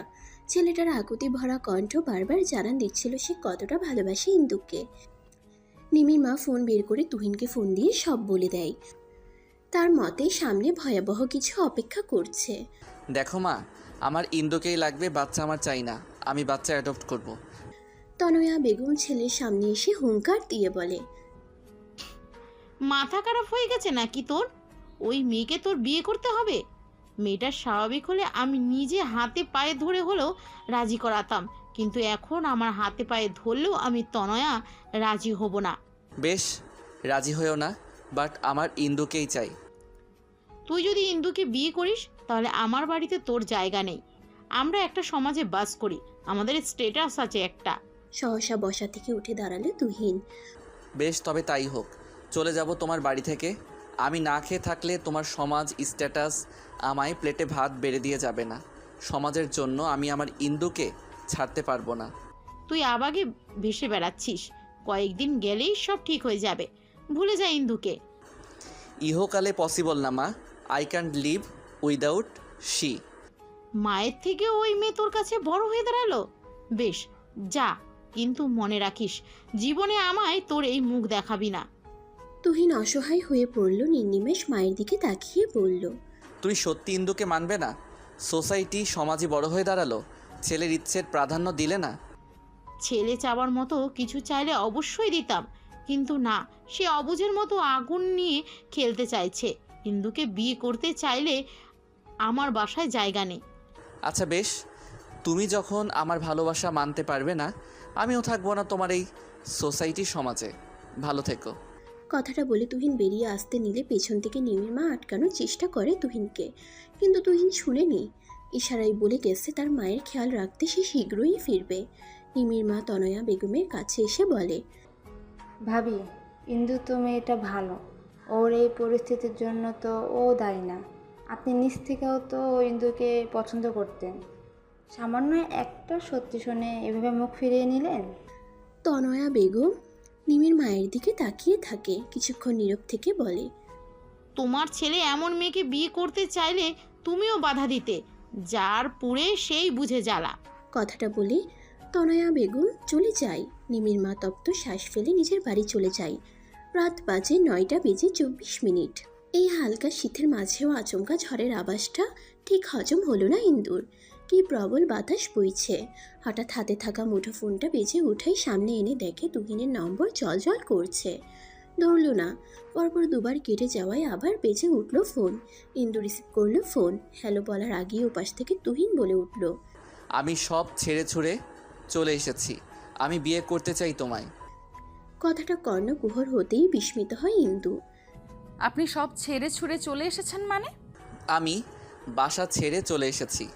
আপনি বাসা কেন ছেড়েছেন? আমি কি ছেড়ে আসতে বলেছি? তোমাকে পাবার জন্য ছেড়েছি। মানে? মানে মা আমার ভালোবাসার পূর্ণতা দিতে চাচ্ছিল না, তাই চলে এসেছি। আপনার কি মনে হয় আপনি সব ছেড়ে ছুড়ে চলে আসলে পূর্ণতা পাবেন? ভুল ভাবনা নিয়ে বাসা ছেড়েছেন। বাসায় যান। আচ্ছা, আপনি এখন কোথায়? তোমার বাসার নিচে দাঁড়িয়ে আছি। ইন্দু শোনা মাত্রই দৌড়ে জানালার কাছে গিয়ে দেখে ল্যাম্পপোস্টের আলোতে তুহিনকে স্পষ্ট বোঝা যাচ্ছে। ইন্দু তুহিনের পানে এক দৃষ্টি নিয়ে তাকিয়ে বলে, বাসায় যান। দেখছেন আকাশের অবস্থা ভালো না, ঝড় আসবে। না, বাসায় ফেরা অসম্ভব। তাহলে কি সারা রাত দাঁড়িয়ে কাটাবেন? হ্যাঁ, তুমি বললে দাঁড়িয়ে থাকবো। দেখেন বাড়াবাড়ি করবেন না, বাসায় যান, রাখি। কথাটা বলে ইন্দু ফোন কেটে দিল। মনোয়ারা বেগম ইন্দুকে ডিনার করার জন্য ডাক দিল। ইন্দু তুহিনের কথা মাথা থেকে ছেড়ে ফেলে দিয়ে খাবার খেতে দিল। খাবার খেয়ে দিয়ে রুমে এসে ঘুমিয়ে পড়ে। বাহিরে ভারী বৃষ্টি হচ্ছে। কেউ একজন এক দৃষ্টিতে কারো জানালার দিকে তাকিয়ে আছে সেটা দেখলো না। হঠাৎ মাঝরাতে রুমে দরজার টোকা দেওয়ার শব্দে ঘুম ভেঙে যায় ইন্দুর। ইন্দু আড়মোড়া ভেঙে বিছানা থেকে নেমে দরজা খুলে দেখে তার মা। এত রাতে মাকে দেখে অবাক হয় ইন্দু। ইন্দু কিছু বলার আগেই মনোয়ারা বেগম ইন্দুর হাত টেনে নিয়ে জানালার পাশে দাঁড় করিয়ে বলে, ছেলেটাকে আর কত কষ্ট দিবি তুই? সেই কখন থেকে বৃষ্টিতে দাঁড়িয়ে ভিজছে। সে যদি তোমার সব মেনে নিয়ে সংসার করতে চায় তাহলে তোমার আপত্তি কোথায়? ইন্দু ভাবতে পারেনি তুহিন এই বৃষ্টিতে দাঁড়িয়ে ভিজবে। সে ভেবেছিল বৃষ্টি নামলে তুহিন চলে যাবে, কিন্তু ছেলেটা এভাবে কতক্ষণ ধরে ভিজছে, জ্বর আসবে তো। ইন্দু রুম থেকে ছাতা নিয়ে দৌড়ে বেরিয়ে গেল। তুহিনের সামনে দাঁড়িয়ে বলে, আপনি কি পাগল তুহিন? বৃষ্টিতে কেন ভিজছেন? তুহিনের সারা শরীর কাঁপছে, মুখে লেগে আছে মৃদু হাসি। ইন্দুর দিকে তাকিয়ে বলে, আমি তো কবে থেকেই তোমার প্রেমে পাগল হয়েছি। পাগলটাকে ভরসা করে পাগলটার হাত ধরুন। ট্রাস্ট মি, সব সুখ আপনার পায়ের কাছে এনে দিব। আমি পাগল হয়ে যাব আপনাকে এই একটা কথা বলতে বলতে। আপনি আমাকে গ্রহণ করলে জীবনেও সুখী হতে পারবেন না তুহিন। আমার সুখ কিসে হবে? আমার থেকে বুঝি তুমি বেশি জানো। আচ্ছা ইন্দু, তোমার হৃদয় এত পাষাণ কেন? একটা ছেলে তোমার ভালোবাসা পাবার জন্য মরিয়া হয়ে গেছে, আর তুমি বারংবার তাকে ফিরিয়ে দিচ্ছ। আচ্ছা, এই আমি যদি তোমার ভালোবাসা না পেয়ে পৃথিবী ত্যাগ করি, মায়া হবে না আমার জন্য? সহসা ইন্দুর বুক কেঁপে উঠল। তুহিনের দিকে তাকিয়ে বলে, আজে বাজে কথা কেন বলছেন? পৃথিবী ছেড়ে কেন যাবেন? এই যে তোমার ভালোবাসা না পাওয়ার এক মরণ ব্যাধি অসুখ নিয়ে কষ্ট পাবে তখন। কি সব কথা বলছেন? তখন থেকে চুপ করবেন? দেখছেন আপনি শীতে কিভাবে কাঁপছেন। বাসায় চলুন, জামা কাপড় বদলে নেবেন। না, যাব না বাসায়। আমার বাসায় চলুন। না, কোনো বাসায় যাব না। এভাবেই এই বৃষ্টিতে দাঁড়িয়ে থাকবো। জ্বর বেঁধে মরণ হোক ঢের ভালো এমন জীবনের থেকে। আপনি মরলে কেউ একজন কষ্ট পাবে। আন মনে কথাটা বলে ফেলে ইন্দু। তুহিন শুনে ফের বলে, কে কষ্ট পাবে আমার মৃত্যুতে? ইন্দু তুহিনের হাত ধরে। হাত গরম, লোকটার জ্বর এসেছে। ইন্দু হাত টেনে বাসার ভেতরে নিয়ে যেতে যেতে বলে, আছে একজন যার হৃদয় পুড়ে আপনার জন্য। জ্বর এসেছে শরীরে, তাই আজে বাজে কথা বলছেন। মেডিসিন খেতে হবে। তুহিন দাঁড়িয়ে যায়, ভাবান্তর হয়ে বলে, আচ্ছা, সে একজন কি ইন্দু প্রভা? হয়তো। চলুন এবার। কথাটা বলে টেনে নিয়ে যায় ইন্দু তুহিনকে। মা, ওনার তো জ্বরে গা পুড়ে যাচ্ছে। এই মধ্যরাতে ডক্টর পাবো কোথায়? মনোয়ারা বেগম ইন্দুর দরজার কাছে দাঁড়িয়েছিল। ইন্দুর কথা কর্ণকুহর হতেই এগিয়ে এসে তুহিনের কপালে হাত রাখে। আসলে এই ছেলেটার শরীরে অনেক জ্বর। এই মধ্যরাতে ডক্টর পাওয়া সম্ভব নয়। বাইরে যে বৃষ্টি হচ্ছে, উপায় অন্তর না দেখে কিচেনে ছুটল। ছোট বাটিতে পানি আর একটা ছোট কাপড় এনে ইন্দুর সামনে ধরে বলে, আপাতত মাথায় জলপট্টি দাও, আমি কিচেনে যাচ্ছি, স্যুপ বানিয়ে আনছি, ঘরে মেডিসিন আছে, সেটা খাইয়ে দিলে কিছুটা কমে যাবে। ইন্দু মাথা নাড়িয়ে হ্যাঁ জানালে মনোয়ারা বেগম কিচেনে চলে যায়। ইন্দু কাপড়টা জলে ভিজিয়ে তুহিনের মাথায় দিতেই তুহিন কেঁপে উঠে।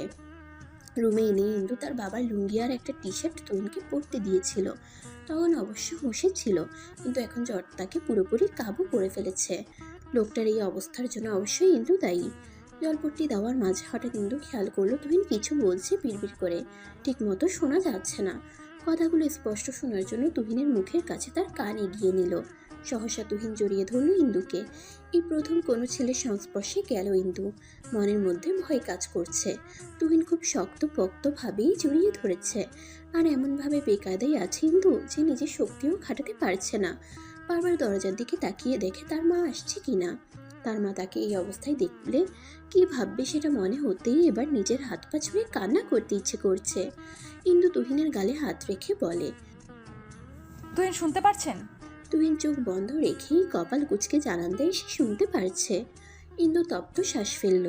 তার মানে লোকটা সজ্ঞানে আছে। একটু হাতটা ঢিলে করুন, আমি উঠবো।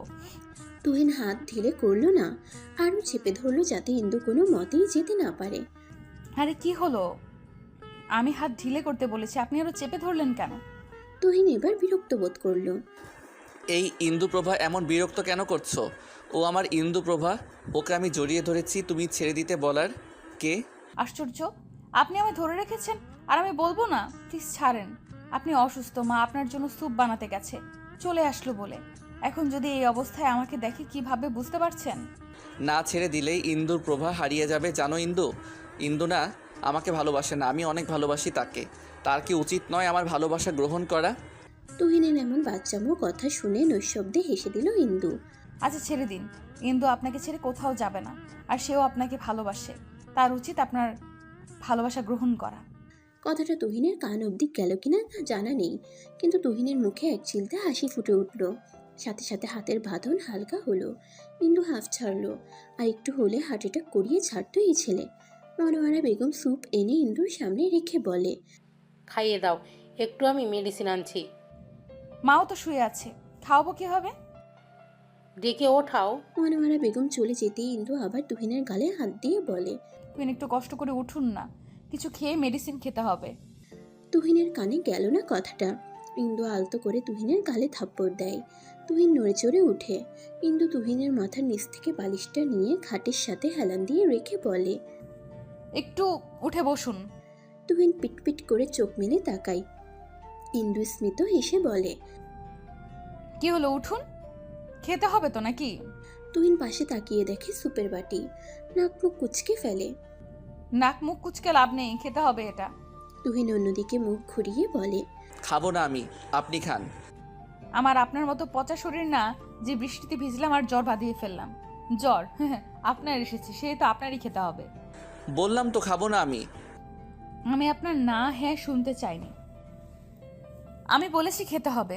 উঠুন, না হলে এই গরম স্যুপ শরীর ঢেলে দিব।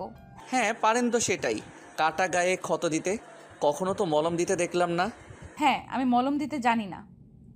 আপনি কেন ক্ষত নিয়ে আসেন? ক্ষতটা অমৃত মনে হয় তাই নিতে আসি বারংবার। তাহলে মলম পাওয়ার বৃথা আশা কেন করেন?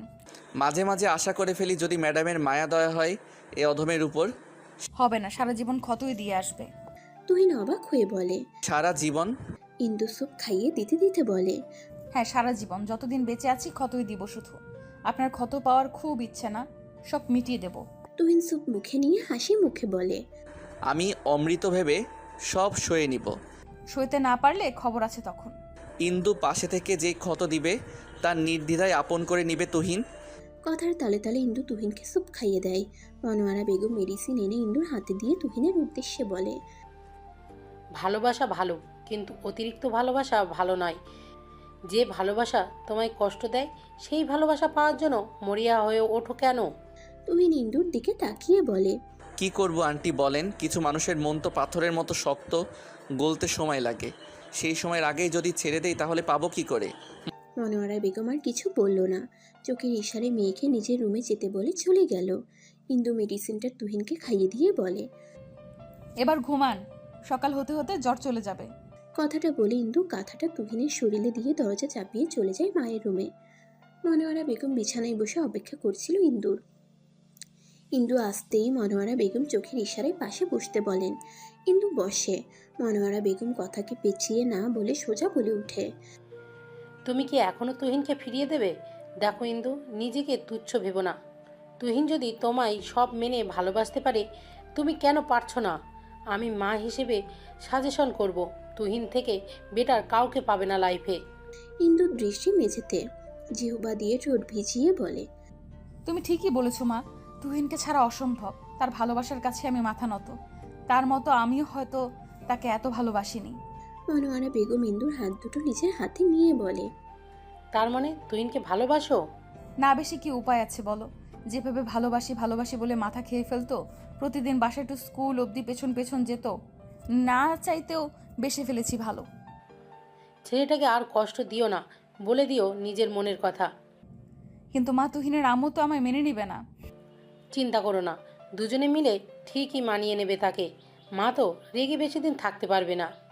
আন্টি যতদিন রাজি হবে না ততদিন আমি বিয়ে করব না তুহিনকে। আচ্ছা বেশ, তবে তুহিনকে কষ্ট দিও না। ছেলেটা তোমার জন্য বাড়ি ছেড়ে চলে এসেছে। এখন তুমিও যদি তাকে না বোঝো তাহলে কে বুঝবে তাকে? রাত তো অনেক হলো, ঘুমানো উচিত এখন। মনোয়ারা বেগম বলে মা মেয়ে ঘুমিয়ে পড়ল। সকাল সকাল মাথায় হাত দিয়ে বসে আছে তুহিন। মাথাটা ব্যথা করছে। কাল রাতের সব কথাই তার মনে আছে। ইন্দু কফি হাতে করে রুমে প্রবেশ করে। কফিটা তুহিনের সামনে ধরে বলে, কফিটা খেয়ে নিন, মাথা ব্যথাটা কমে যাবে। তুহিন কফির মগটা হাতে নিয়ে মুখে চুমুক দিতেই ইন্দু বলে ওঠে, কিছু কথা বলার ছিল। বলো, শুনছি। আপনার মা তো আমাকে মেনে নিবে না। হ্যাঁ জানি, তবে একদিন ঠিক মেনে নিবে। কিন্তু আমি আপনার মায়ের দোয়া না নিয়ে বিয়ে করতে পারবো না। কথাটা কর্ণকুহর হতেই মুখ থেকে কফি ছিটকে পড়ে যায় তুহিনের। ভীষণ খাই। ইন্দু তুহিনের মাথায় আস্তে করে থাপ্পড় দিয়ে বলে, আস্তে খাবেন তো? তুহিন অবাক হয়ে বলে, তুমি আমায় বিয়ে করতে রাজি? যদি আপনার মাকে রাজি করাতে পারেন তবেই আমি রাজি। মুহূর্তেই তুহিনের মুখ চুপসে গেল। একে ওকে রাজি করাতে করাতেই তো যৌবন অর্ধেকের বেশি পেরিয়ে গেল। তুহিনকে চুপ থাকতে দেখে ইন্দু বলে উঠল, কি হলো, পারবেন না রাজি করাতে? পারতে হবে, আমি মাকে রাজি করাবো। আচ্ছা, তাহলে আমার আপত্তি নেই। আচ্ছা, হঠাৎ করে তোমার সুবুদ্ধি উদয় হলো কোথা থেকে? মানে? না মানে এই যে রাজি হয়ে গেলে বিয়ে করতে। তার মানে রাজি না হওয়াই ভালো ছিল? আচ্ছা বেশ, আপনাকে আমি বিয়ে করব না। এই না না না, আমি ওভাবে বলিনি। প্লিজ মত পাল্টিও না। আচ্ছা শুনুন, ফ্রেশ হয়ে নিন। হসপিটালে যাবেন না? হ্যাঁ যাব। বাসায় যাবেন কবে? কয়েকদিন পর যাব। আপাতত আমার ফ্ল্যাটে গিয়ে উঠব। ইন্দু কতক্ষণ চুপ থেকে বলে, আচ্ছা তাহলে উঠুন, একসাথে বের হই। আর আপনার জামা কাপড় ভেজা, ওই যে প্যাকেটে আপনার জন্য টি শার্ট আর প্যান্ট আছে, ওগুলো পরে রেডি হবেন। তুহিন প্যাকেটটা হাতে নিয়ে বলে, এগুলো কই পেলে? মার্কেট থেকে এনেছি। বাহ, বিয়ের আগে আমাকে শপিং করে দিচ্ছ। বাজে কথা না বলে রেডি হয়ে আসুন। হ্যাঁ আসছি। হ্যালো মা। ফোন দিয়েছিস কেন? তুহিন ভেবেছিল তার মা হয়তো জিজ্ঞেস করবে কেমন আছিস, কিন্তু উল্টো এটা বলবে ভাবতে পারেনি। তপ্ত শ্বাস ফেললে বলল, কেমন আছো? সেটা তোর না জানলেও হবে। এখনো এভাবে কথা বলবে? ইন্দুকে মেনে নিলে কি এমন ক্ষতি হবে? আমি বলেছি তো ওকে মানবো না। বারবার ফোন দিয়ে কথা কেন বলিস? বাই এনি চান্স ধরো আমি মরে গেলাম, তখন তোমার এই সমাজ স্ট্যাটাস কি তোমায় দেখে রাখবে? চড়িয়ে গাল লাল করে দিব। ইন্দুকে মেনে নাও, মেয়েটা তোমার দোয়া ছাড়া আমাকে বিয়ে করবে না। না, মানবো না। রাখ ফোন। তনয়া বেগম ফোন কেটে দেয়। আজ 3 দিন হলো তুহিন তনয়া বেগমকে রাজি করানোর চেষ্টা করছে, কিন্তু তিনি তার কথার হেরফের করছেন না। নিজের মাথার চুল এখন নিজেরই টেনে ছিঁড়তে ইচ্ছে করছে। নিজেকে আয়নায় একবার দেখে হসপিটাল থেকে বেরিয়ে গেল। তার মা রাজি হবে না বুঝে গেছে তুহিন। এখন ইন্দুকেও সেটা বুঝতে হবে। ইন্দুর স্কুলের সামনে গিয়ে দাঁড়িয়ে থাকে তুহিন। স্কুল ছুটি শেষে ইন্দু স্কুল থেকে বেরিয়ে এসে সামনে তুহিনকে দেখে মুখে হাসি ফুটে ওঠে। এগিয়ে যায় তুহিনের দিকে। তুহিন ইন্দুর হাত ধরে হাঁটতে হাঁটতে বলে, আজকালকার মানুষগুলো কেমন জানো? ইন্দু তুহিনের দিকে তাকিয়ে বলে, কেমন? এই যে তারা 1000 টাকা হারিয়ে গেলে 100 বছর পরও আফসোস করবে, কিন্তু একটা মানুষ জীবন থেকে হারিয়ে গেলে আফসোস করবে না, সময়ের সাথে সাথে ভুলে যাবে। তুমিও কি তাদের দলের মাঝে? চুপ করেন তো, শুধু বাজে কথা বলেন। তুহিন বেশ খানিকটা সময় চুপ থেকে আবার বলে, ইন্দু শুনো। শোনান, শুনছি। মা রাজি হচ্ছে না। সহসা ইন্দুর পা থেমে গেল। ছেড়ে চলে যাবে না মাই? তুহিন ইন্দুর গালে হাত দিয়ে বলে, না চলো বিয়ে করি। মায়ের মানতে সময় লাগবে, কিন্তু ঠিক মেনে নিবে। কিন্তু? কোনো কিন্তু নয়, আমি কালই তোমায় বিয়ে করব, আর আন্টি তো আছেই। মায়ের সাথে কথা বলবেন না?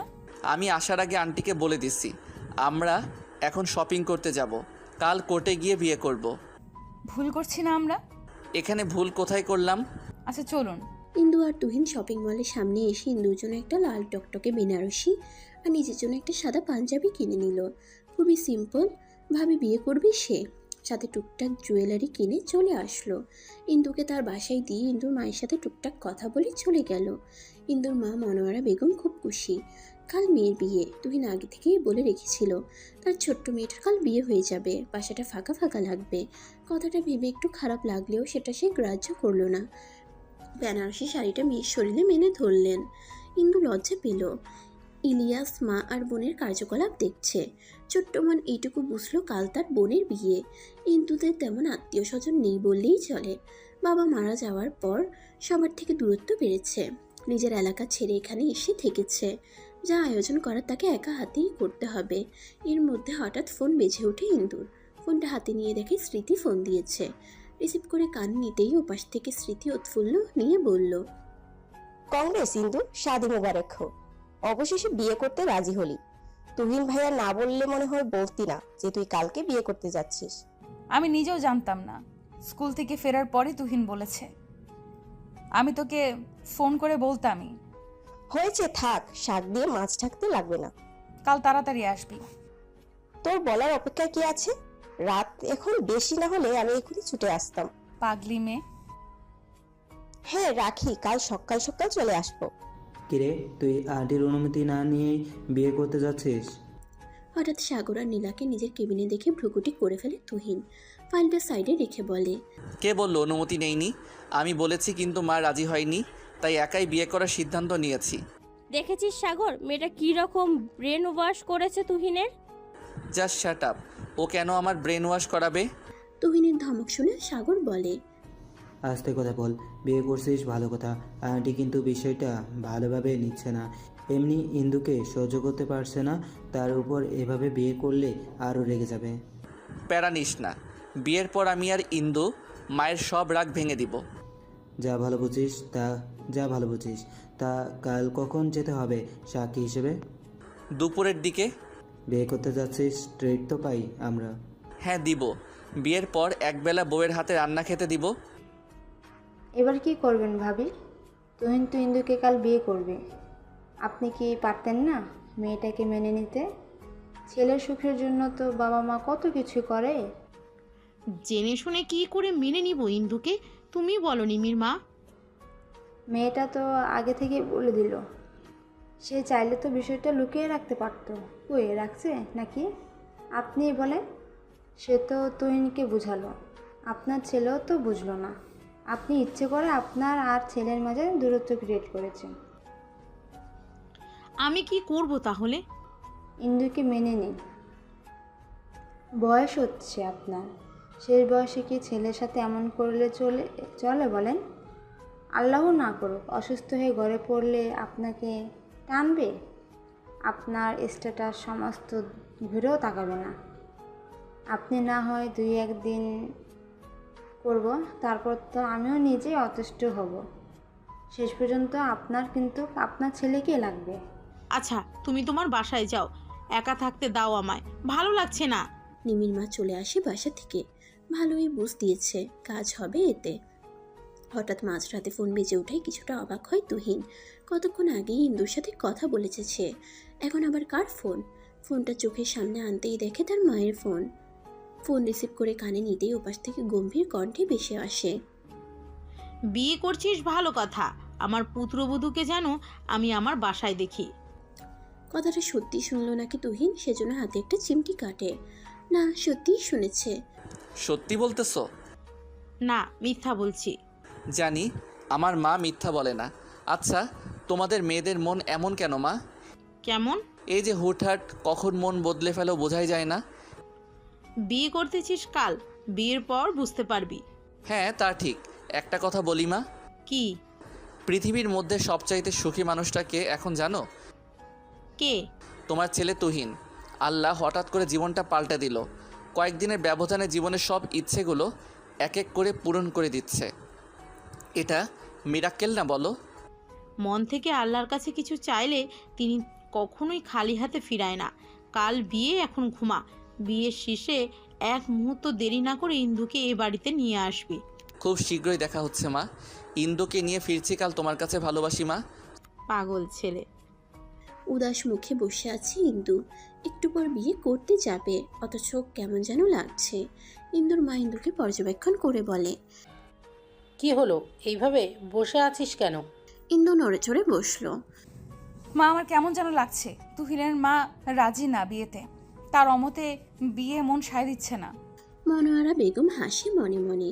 ইন্দুকে তুহিন বলতে নিষেধ করেছে যে তার মা রাজি হয়েছে, সারপ্রাইজ দিবে। বিয়ের মাথায় হাত দিয়ে বলে, চিন্তা করো না, সব ভালোই হবে। রেডি হয়ে নাও, যেতে হবে। ইন্দু মাথা নাড়িয়ে রেডি হয়ে নেয়। স্মৃতি হেল্প করলো সাজাতে।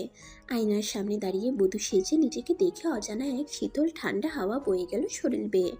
কখনো ভাবিনি এভাবে বউ সাজবে সে তুহিনের জন্য। তুহিনকে ইন্দু কখনো পাঞ্জাবি পরা অবস্থায় দেখেনি। আচ্ছা, কেমন লাগবে তুহিনকে পাঞ্জাবি পরা অবস্থায়? নিশ্চয়ই সুদর্শন লাগবে।